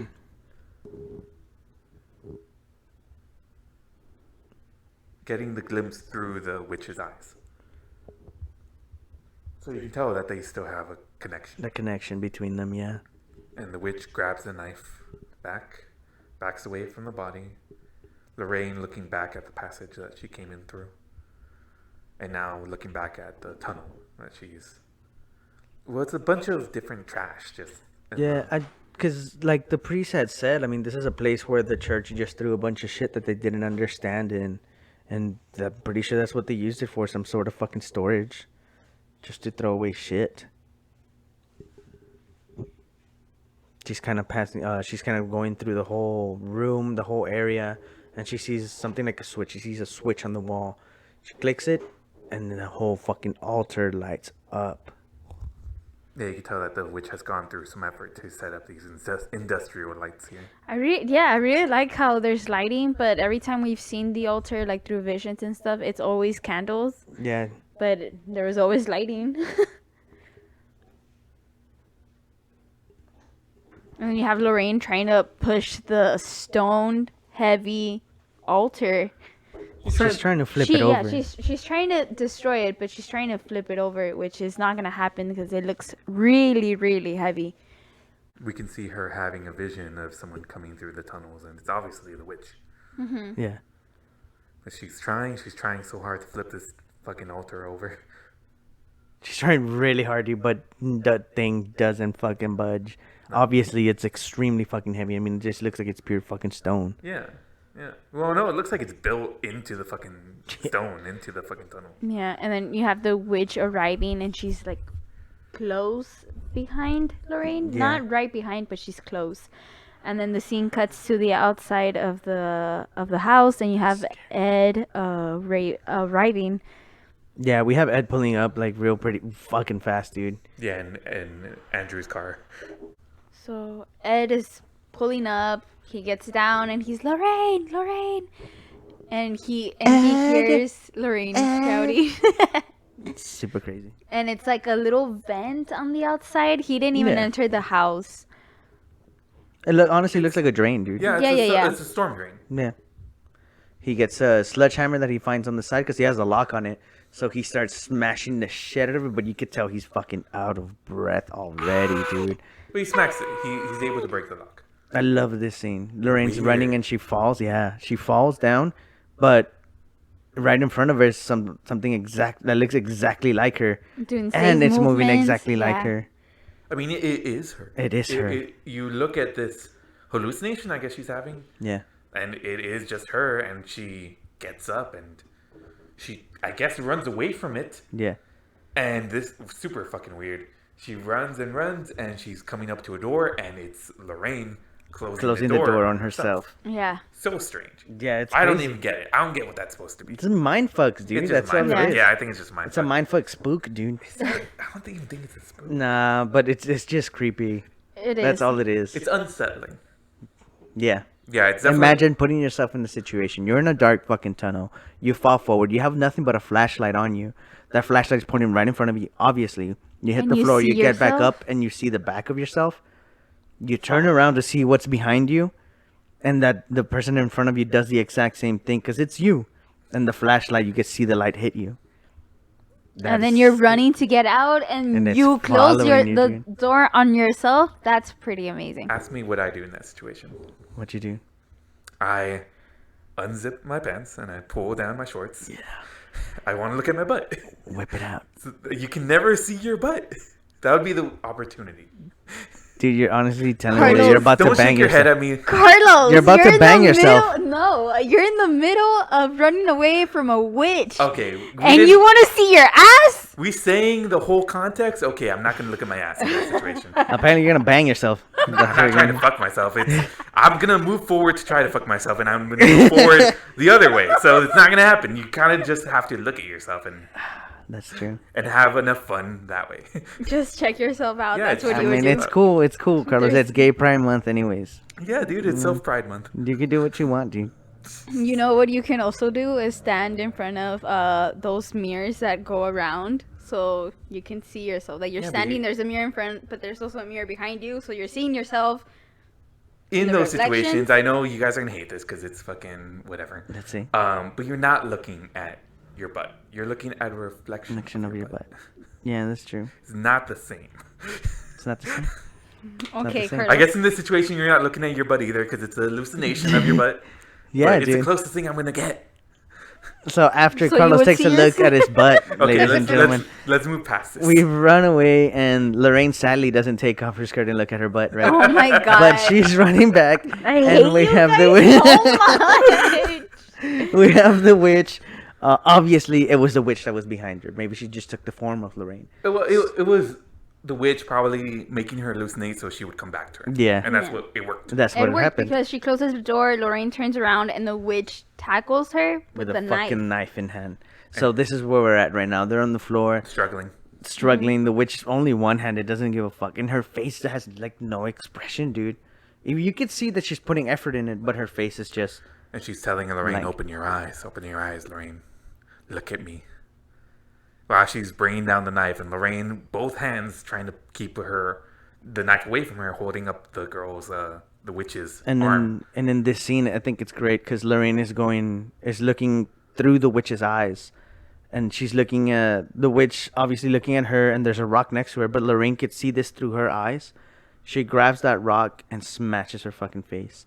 Yeah, and I'm like, dude, fucking keep hitting her. What's stopping you? Yeah, she fucking does one hit, and then she just runs off. And the She just witch- runs into the darkness. The witch is just kind of stunned by this, I guess. And Yeah, like she didn't expect it. Like she didn't expect Lorraine to fight for her life.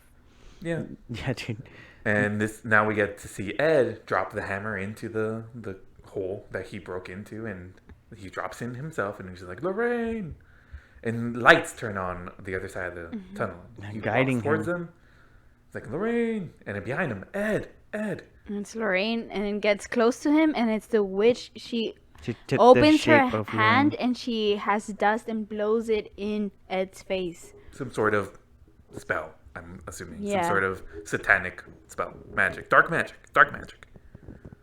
Yeah. So Ed Ed falls now over. under the spell. Yeah. Ed now under this spell that this witch has caused. We see the witch kind of just go by real fast, and now we see her at the altar turning on the candles, All 12. which means that she's gonna start the Yeah. ritual She's again. starting the ritual. Yeah, scene transitions to Lorraine, and she's like, Ed, and she's looking for him, and then Ed appears out of nowhere with the sledgehammer, swings, but hits like a frame or something. Yeah, the like, frame that was there. Well, I think he's hitting like the pillars that are holding up the tunnel. Yeah, Yeah. He doesn't break any of the pillars, but he is breaking chunks off of them. Yeah, They are breaking chunks off. So he is swinging that sledgehammer hard. Yeah. and Scene we cuts get to the prison hospital here, the prison hospital here, the infirmary.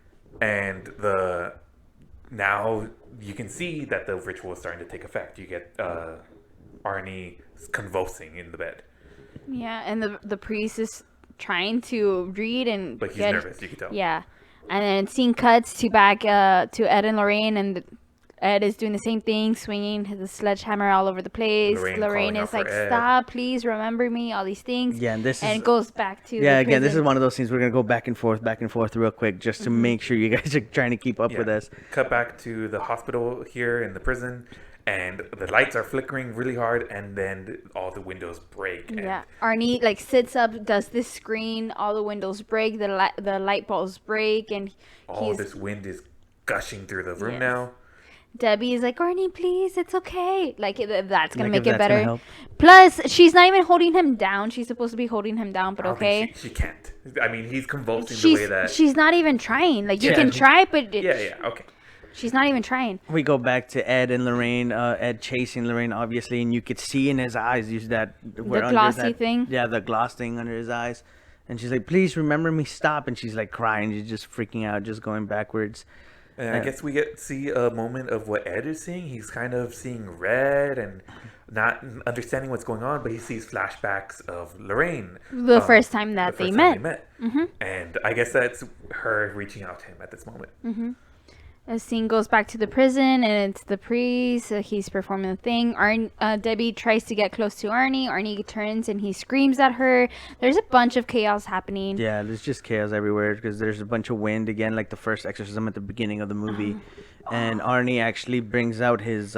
You could see that he zooms in on his hand, and he fucking dislocates his thumb, and he just starts bleeding, and he pulls it out of the handcuffs. Yeah, the whole time he had been struggling around, the camera kept on closing in on his handcuffed hand, and he was able to finally pull it out. Yeah, and then he gets on the floor, and this part, it made me feel so uncomfortable, but I thought the scene was amazing that he's like moving his hands weirdly on the floor. He's like cracking them and twisting them in different ways. Yeah. And his wrist is doing that, like getting him towards the center of the room. Yeah, upside down. Yeah, you're right. Like with the back of his hand, like the back of his hand is putting pressure on the floor to try to move it. And he's just going back and forth, and it's snapping and like making all these fucking noises. And keep in mind, there's glass all over the floor because all the windows broke and stuff. So, just great scene.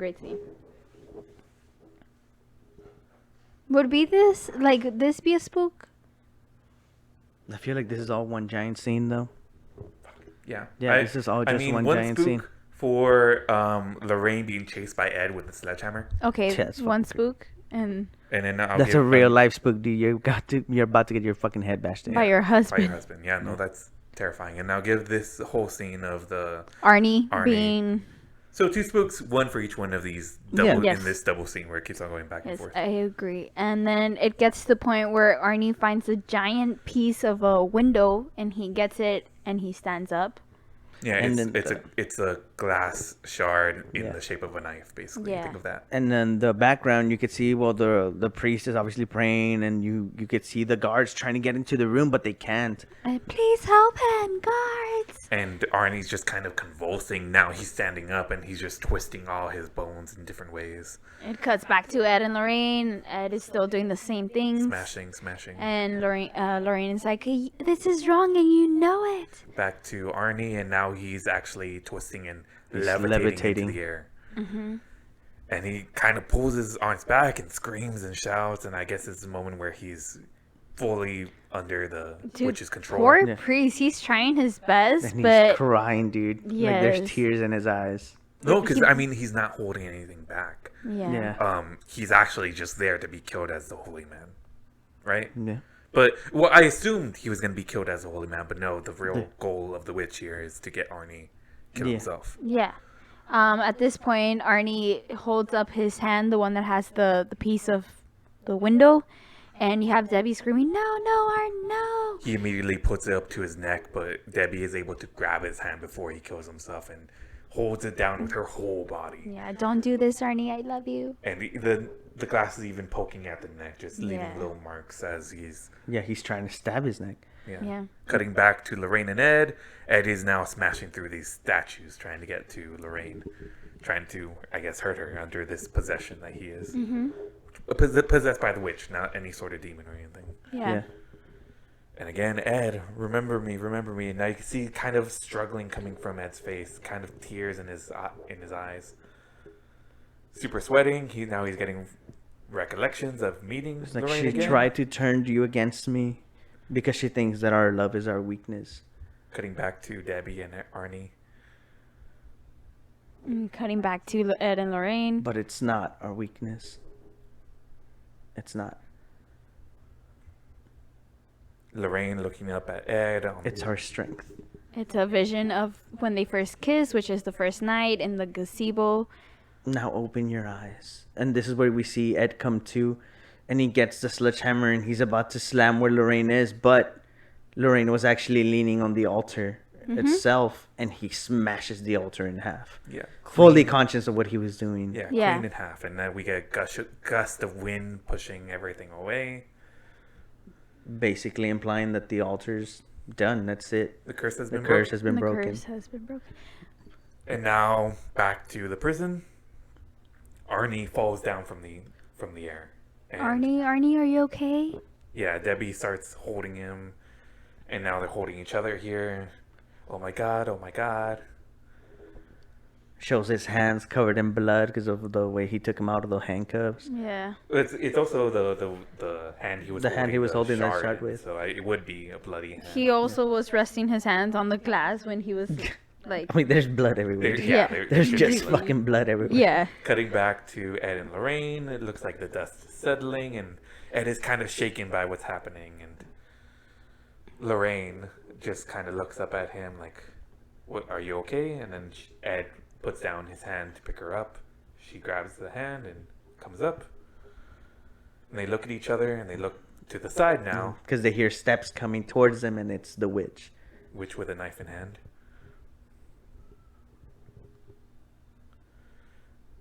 And she holds up the knife at them, but she's bleeding from her nose here. And Ed says, "Your curse is broken."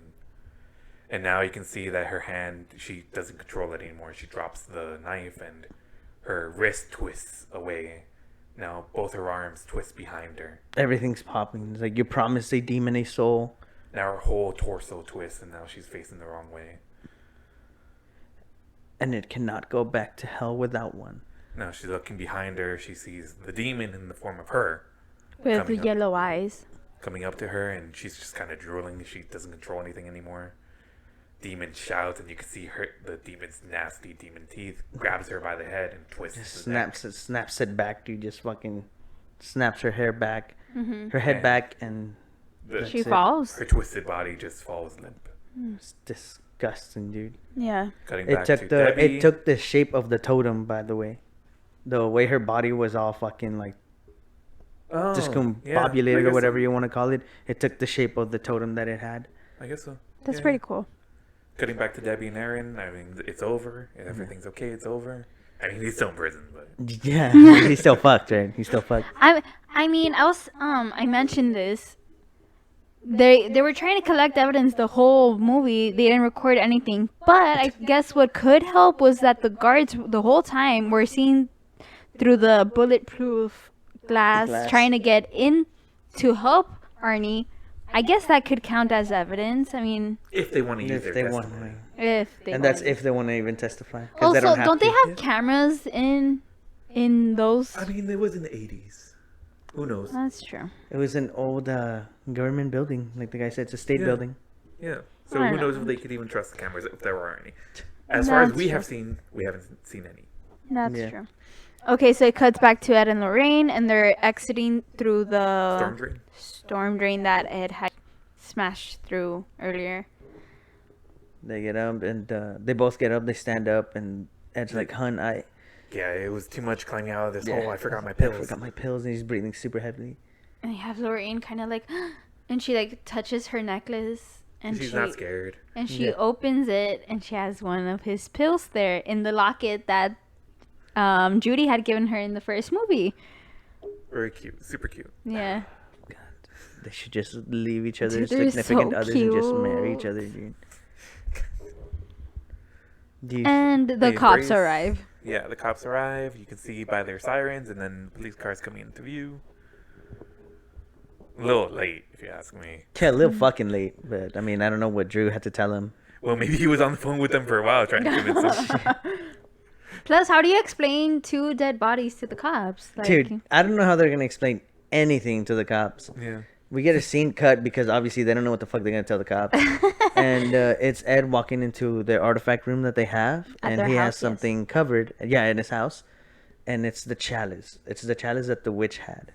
Yeah. Which is basically like a golden or bronze bowl held up by deer antlers. It looks like a deer Yeah. antler. Mm-hmm. And the deer antler kind of looks It's like it's holding probably it a like ram. No, that's not a ram's horn. It's a ram's horn, dude. Ram's horn with spirals, dude. That looks very spirally. That did not. Oh my god. Dude, Whatever. I'm not gonna it's a argue spiral, this. With you. dude. I'm not gonna argue this with you. Yeah, because he knows I'm right, ladies and gentlemen. Whatever. So scene cuts, and you get Fuck you, Albert. you get a scene where Arnie is exiting the van. The They're arriving transportation. at the court building, and all the reporters want to talk to him. He's being escorted inside the building, and then you have Debbie running to him to get close. She and then she just says, "I love you," or oh no, she kisses him. How did the police people let her get close? It's the 80s, man. So stupid. And he's white, so. That's true. That's true. Okay, so she kissed him, "I love you," and he's like, "I love you too." Obviously, he gets escorted inside the building. We don't get to see that. Aw, you know what? Scene cuts to the cop in the lake with the cross with Katie and Jessica. I just want to died? point out that the cross here, it has J and K in a heart and tons of hearts over it, and a picture of the two girls hugging. Oh, it's so It, sad. it seems like everyone knew. Like the crew Yeah. knew, dude. Everyone knew they thought they were like super secret, but everyone. But really everyone knew. And he just the cop just places flowers Yeah, on like the... Rachel and Ross in the reunion that they Oh my actually liked each other God. in real Dude, life. that was so sad. Okay, we'll talk about that later.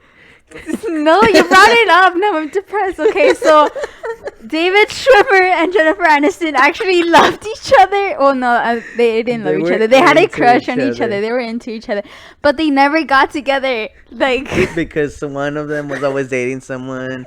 We were on a break. Basically, dude, yeah. yeah. The other one was always dating somebody else. Like vice versa. Like one of them was always taken. They never and got then, the timing right, dude. Yeah, they never did. I'm glad Jennifer Aniston focused on her career. No, plus if they really wanted to be together, Yeah. then break up with the person that you're dating at that time That's and it. go with the other person. Anyways, Moving Can we on. please move on? Back Sorry. to the movie that we're watching. I don't know where Lety's getting all this shit from. shut up. You brought it up. Okay, so scene cuts and you're inside the courthouse.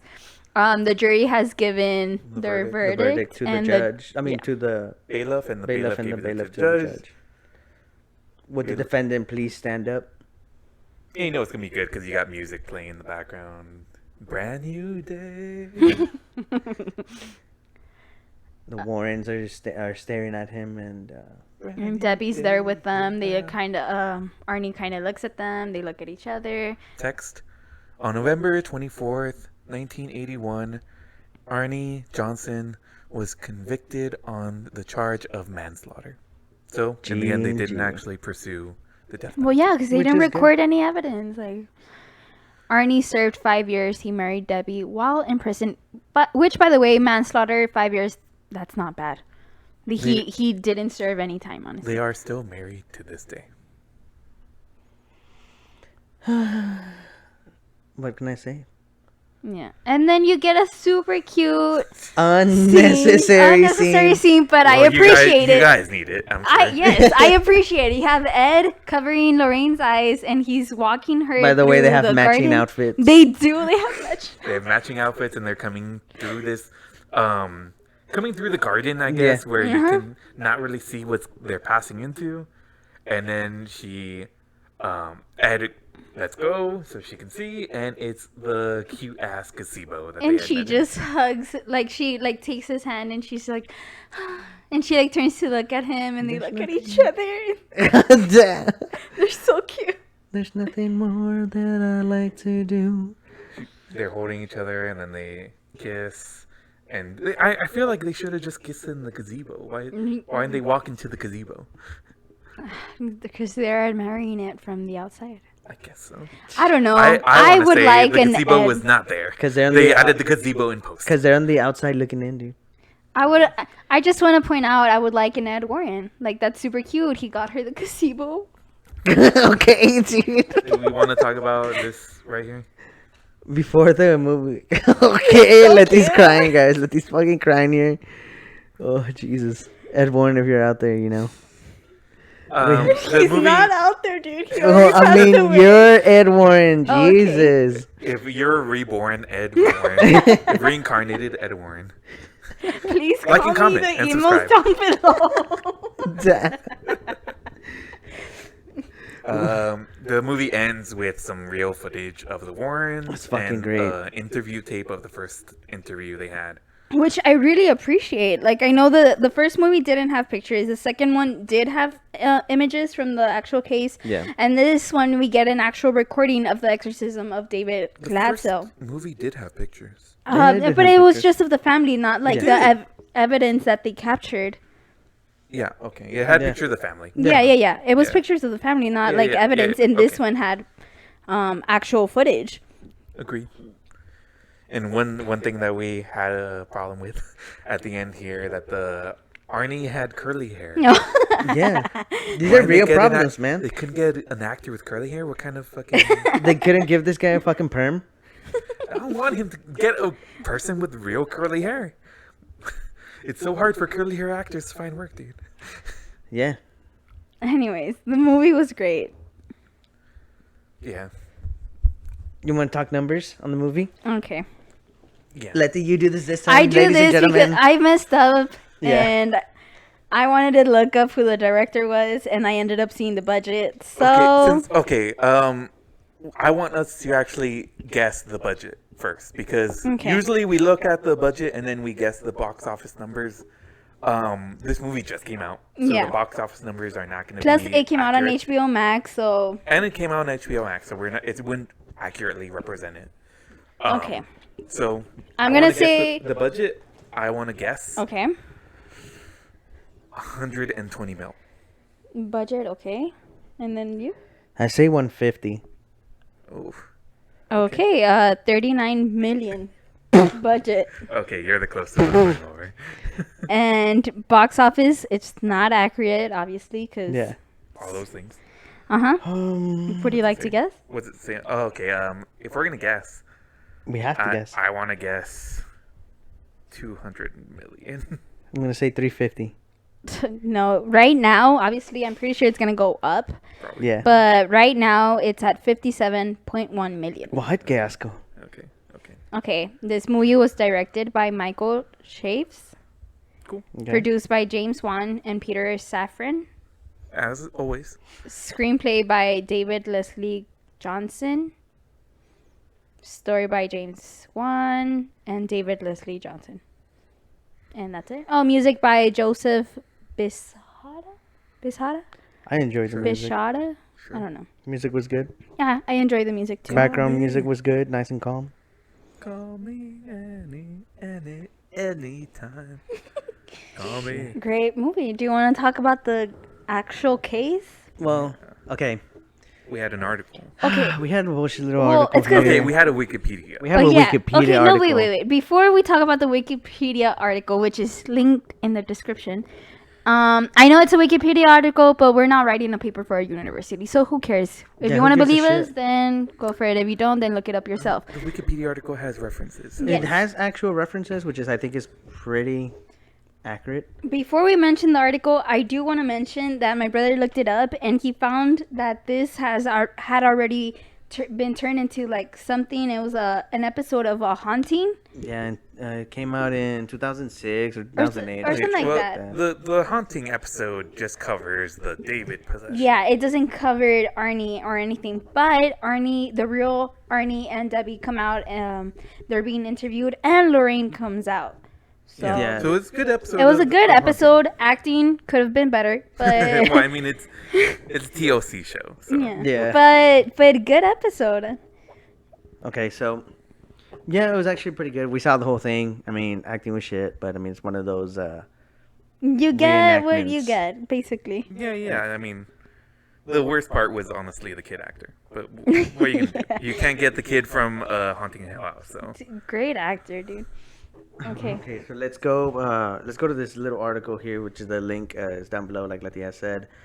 It starts off as according to testimony by the Glassett family, 11-year-old David Glatzel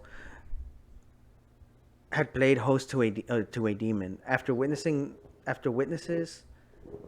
a number of increasingly ominous occurrences involving David. The family, exhausted and terrified, decided to enlist the aid of Ed and Lorraine Warren. In a last-ditch effort to, quote-unquote, cure David, the Glatzel family, along with the Warrens, then proceeded to have multiple priests petition the church to have a formal exorcism performed on David. The process continued for several days, concluding when, according to those present, a demon fled the child's body and took up residence in Arnie. The events were documented in a book, The Devil in Connecticut, by Mm-hmm. Gerald Brittle. Several months later, Arnie killed his landlord during a heated conversation. His defense lawyer argued in court that he was possessed, but the judge ruled that such a defense could not be proven and was therefore infeasible in a court of law. Arnie was subsequently convicted, though he only served 5 years of his 10 to 20 year sentence. 10 to 20 and only served 5, Good behavior, apparently. I guess. The trial attracted media attention around the world and obtained a level of notoriety due to the numerous depiction of the events in literature and television. This story was later made into a film adaptation, which is the movie that we just talked about right now. So Yes. there's a bunch of shit in this article that you guys should definitely look into. Which article are you looking at? I'm looking at the one. I'm about to look at the one where it says the murder.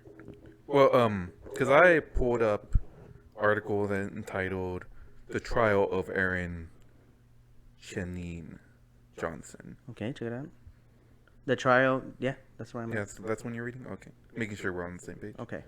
If you go to where it says the murder in the bottom, it says on February 16, 1981, Johnson called in sick to his job at Right Tree Service, and joined Debbie at the kennel where she worked, along with her sister Wanda and Debbie's 9-year-old cousin Mary, which apparently are characters that we didn't see in the movie, but whatever. Unnecessary. Unnecessary, yeah. yeah. Okay. The couple, Bono, the couple's landlord and Debbie's employer at the kennel, brought the group lunch at a local bar and proceeded to drink heavily. After lunch, the group returned to the kennel. Debbie then took the girls to get pizza, but insisted they return quickly, anticipating trouble. Yeah, I mean they were arguing, I guess. Yeah. When they returned, Bono, intoxicated at this point, became agitated.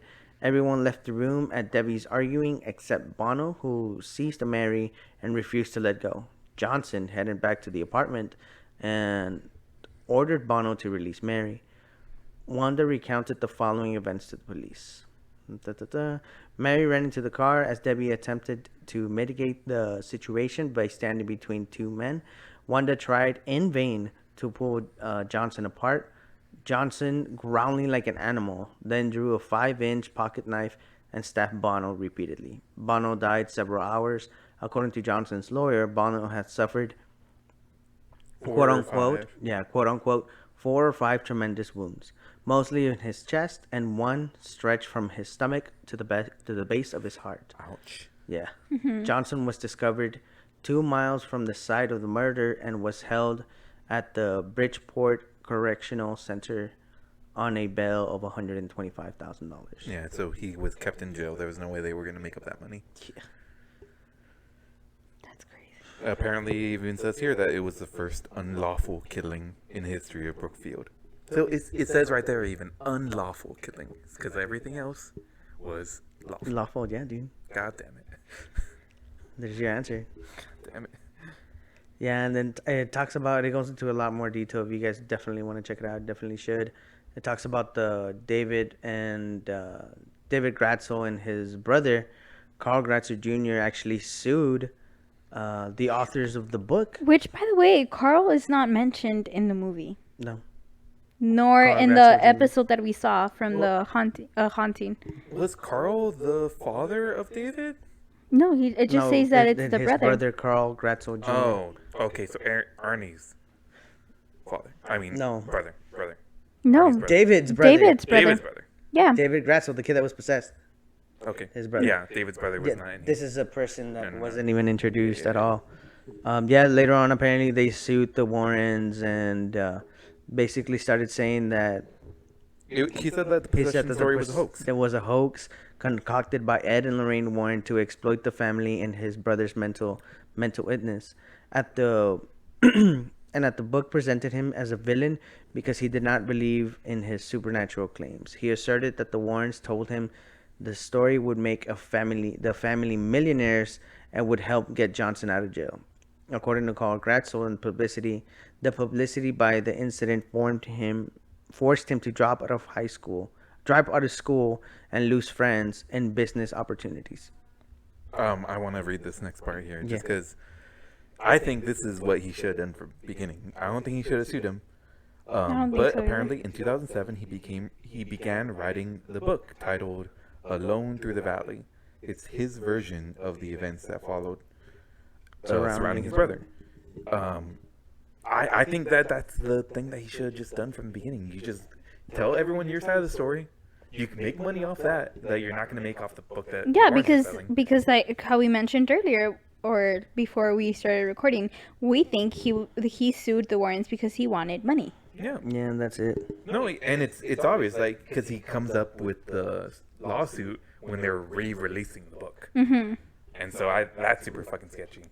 Yeah, I'm like, you have your own version of the story, you fucking tell the public, and then the public fucking decides. At Yeah, that point. And don't- you're making money off your book. Yeah, off your book. Don't just say that they're liars. Yeah, dude. And then later on, the article actually says Johnson and Debbie, now married, wholeheartedly support the Warrens' account of the demonic possession and have stated that the Gratzels in question are suing simply for monetary purposes. Yeah. So even the fucking subjects of the movie fucking believe that. Well, okay, maybe they have They a bias. have to. Yeah, they're biased as Maybe fuck. they have a bias, but I mean, honestly, like, it doesn't show them in the best light either. No. Yeah. Because I mean, all this shit fucking happened. Well, whatever. I'm done. Point Oh, is, well- ladies and gentlemen, there's a link down below. Check Yeah. it out if you're interested in checking the actual And case. check out the books also. I mean, might as well. Yeah. I will say though that the movie depicts a character that's not present in all this. It's the witch. The witch? Yeah. I mean, they had to add to. Yeah, they needed to add something because you just say like, oh yeah, possession, but it all happens off screen. You have to trust me. So, Yeah. now my question is, why were you hating on Lorraine, Carlos, in the beginning of the episode? Do you guys want to hear my gripe with the Warrens? Bring You guys it, already dude. heard it off camera. Bring it. Do you guys should I put it on the camera? Sure, Bring go for it. So- It's your problem, not my problem with the one. Damn, it's already a fucking It's my problem, and I hate to even bring it up because we're not even done with the Conjuring series. But my thing is, the Warrens are profiting off of these people's misfortune. They're profiting off their tragedy.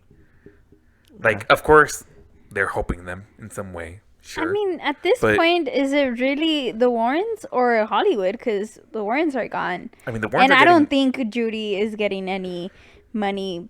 if they wrote the books, then yeah. I mean, Yeah, they were making money off it. Yeah, dude. I'm sure. Honestly, at this point, Judy's being questioned about other artifacts that they have in that room, and what's the story behind them, and if they can make a fucking movie out of it. Yeah, probably right. That's basically it, dude. And I guess okay, they're not the only ones at fault. You're right. It is definitely Hollywood. It's the entertainment industry that loves this shit. They completely eat up this tragedy shit. Yeah, it's because people like us that fucking eat up their movies, dude. Yeah, we I love guess. movies. I mean, I love the didn't- Conjuring universe. I mean, you guys brought me into it, so Yeah. I have some sort of Fault. some sort of innocence. You at least. murderer, Oh dude. my You God. fucking murderer. You guys dragged me into Your it. fault, dude. Oh my god. Dragged me to hell. Possessed you, dude. No. We did not drag you. You brought it up to us, and we're like, "Yes, The Conjuring." That's it was true. a group call, Carlos, and you. Everything call is a and group call. I Yes. will agree. Okay, whatever. How could you? How could you do this? All right, To I'm those the one at families. fault. I'm the You're one- doing this to No. those I'm the one families. trying to profit off the tragedy. I'm just mad because I can't. No shit. Dude. So, Alright. Carlos, you want to do the rest of the stuff that we do? Like, we already did the budget. Did we think? Yeah, we did the budget right now. producers, director, music. Spook Hound? Yeah, spook counter. We ended at a 12.5. Again, maybe we missed one or two. Yeah. Let us Probably. know at the end. I mean, let us know in the comments down below if we missed any at the end, and you've seen it too. You know. I mean, it but was a great fucking story. I think we got them all though. I made sure to get the spooks at the end with the girl, the witch dying, Yeah. and the way the Warren, the whole thing worked out at the end. Mhm. So I think we're at the accurate count. And it's definitely higher than the Annabelle movie. Yeah. Yeah. Crap. Yeah. But I tell you what, it's probably lower than Annabelle Comes Home. Yeah, I think so. I You think think so. so? Annabelle Comes Home has a high spook per minute. Maybe. It's because they got a variety. Yeah. It's because it has all the artifacts. But story-wise, I prefer this movie over Annabelle Comes Yeah. Home. I think so. I'm okay with that. Whatever. Personal opinions, dude. Yeah, Yeah. personal opinion. I'm not going to argue that. Yeah. Oh. I guess that's it, guys. Yeah. Yeah. All right. So I'm Lety. This was Carlos. And I'm Albert. And we'll catch you next time from the far far side of the moon.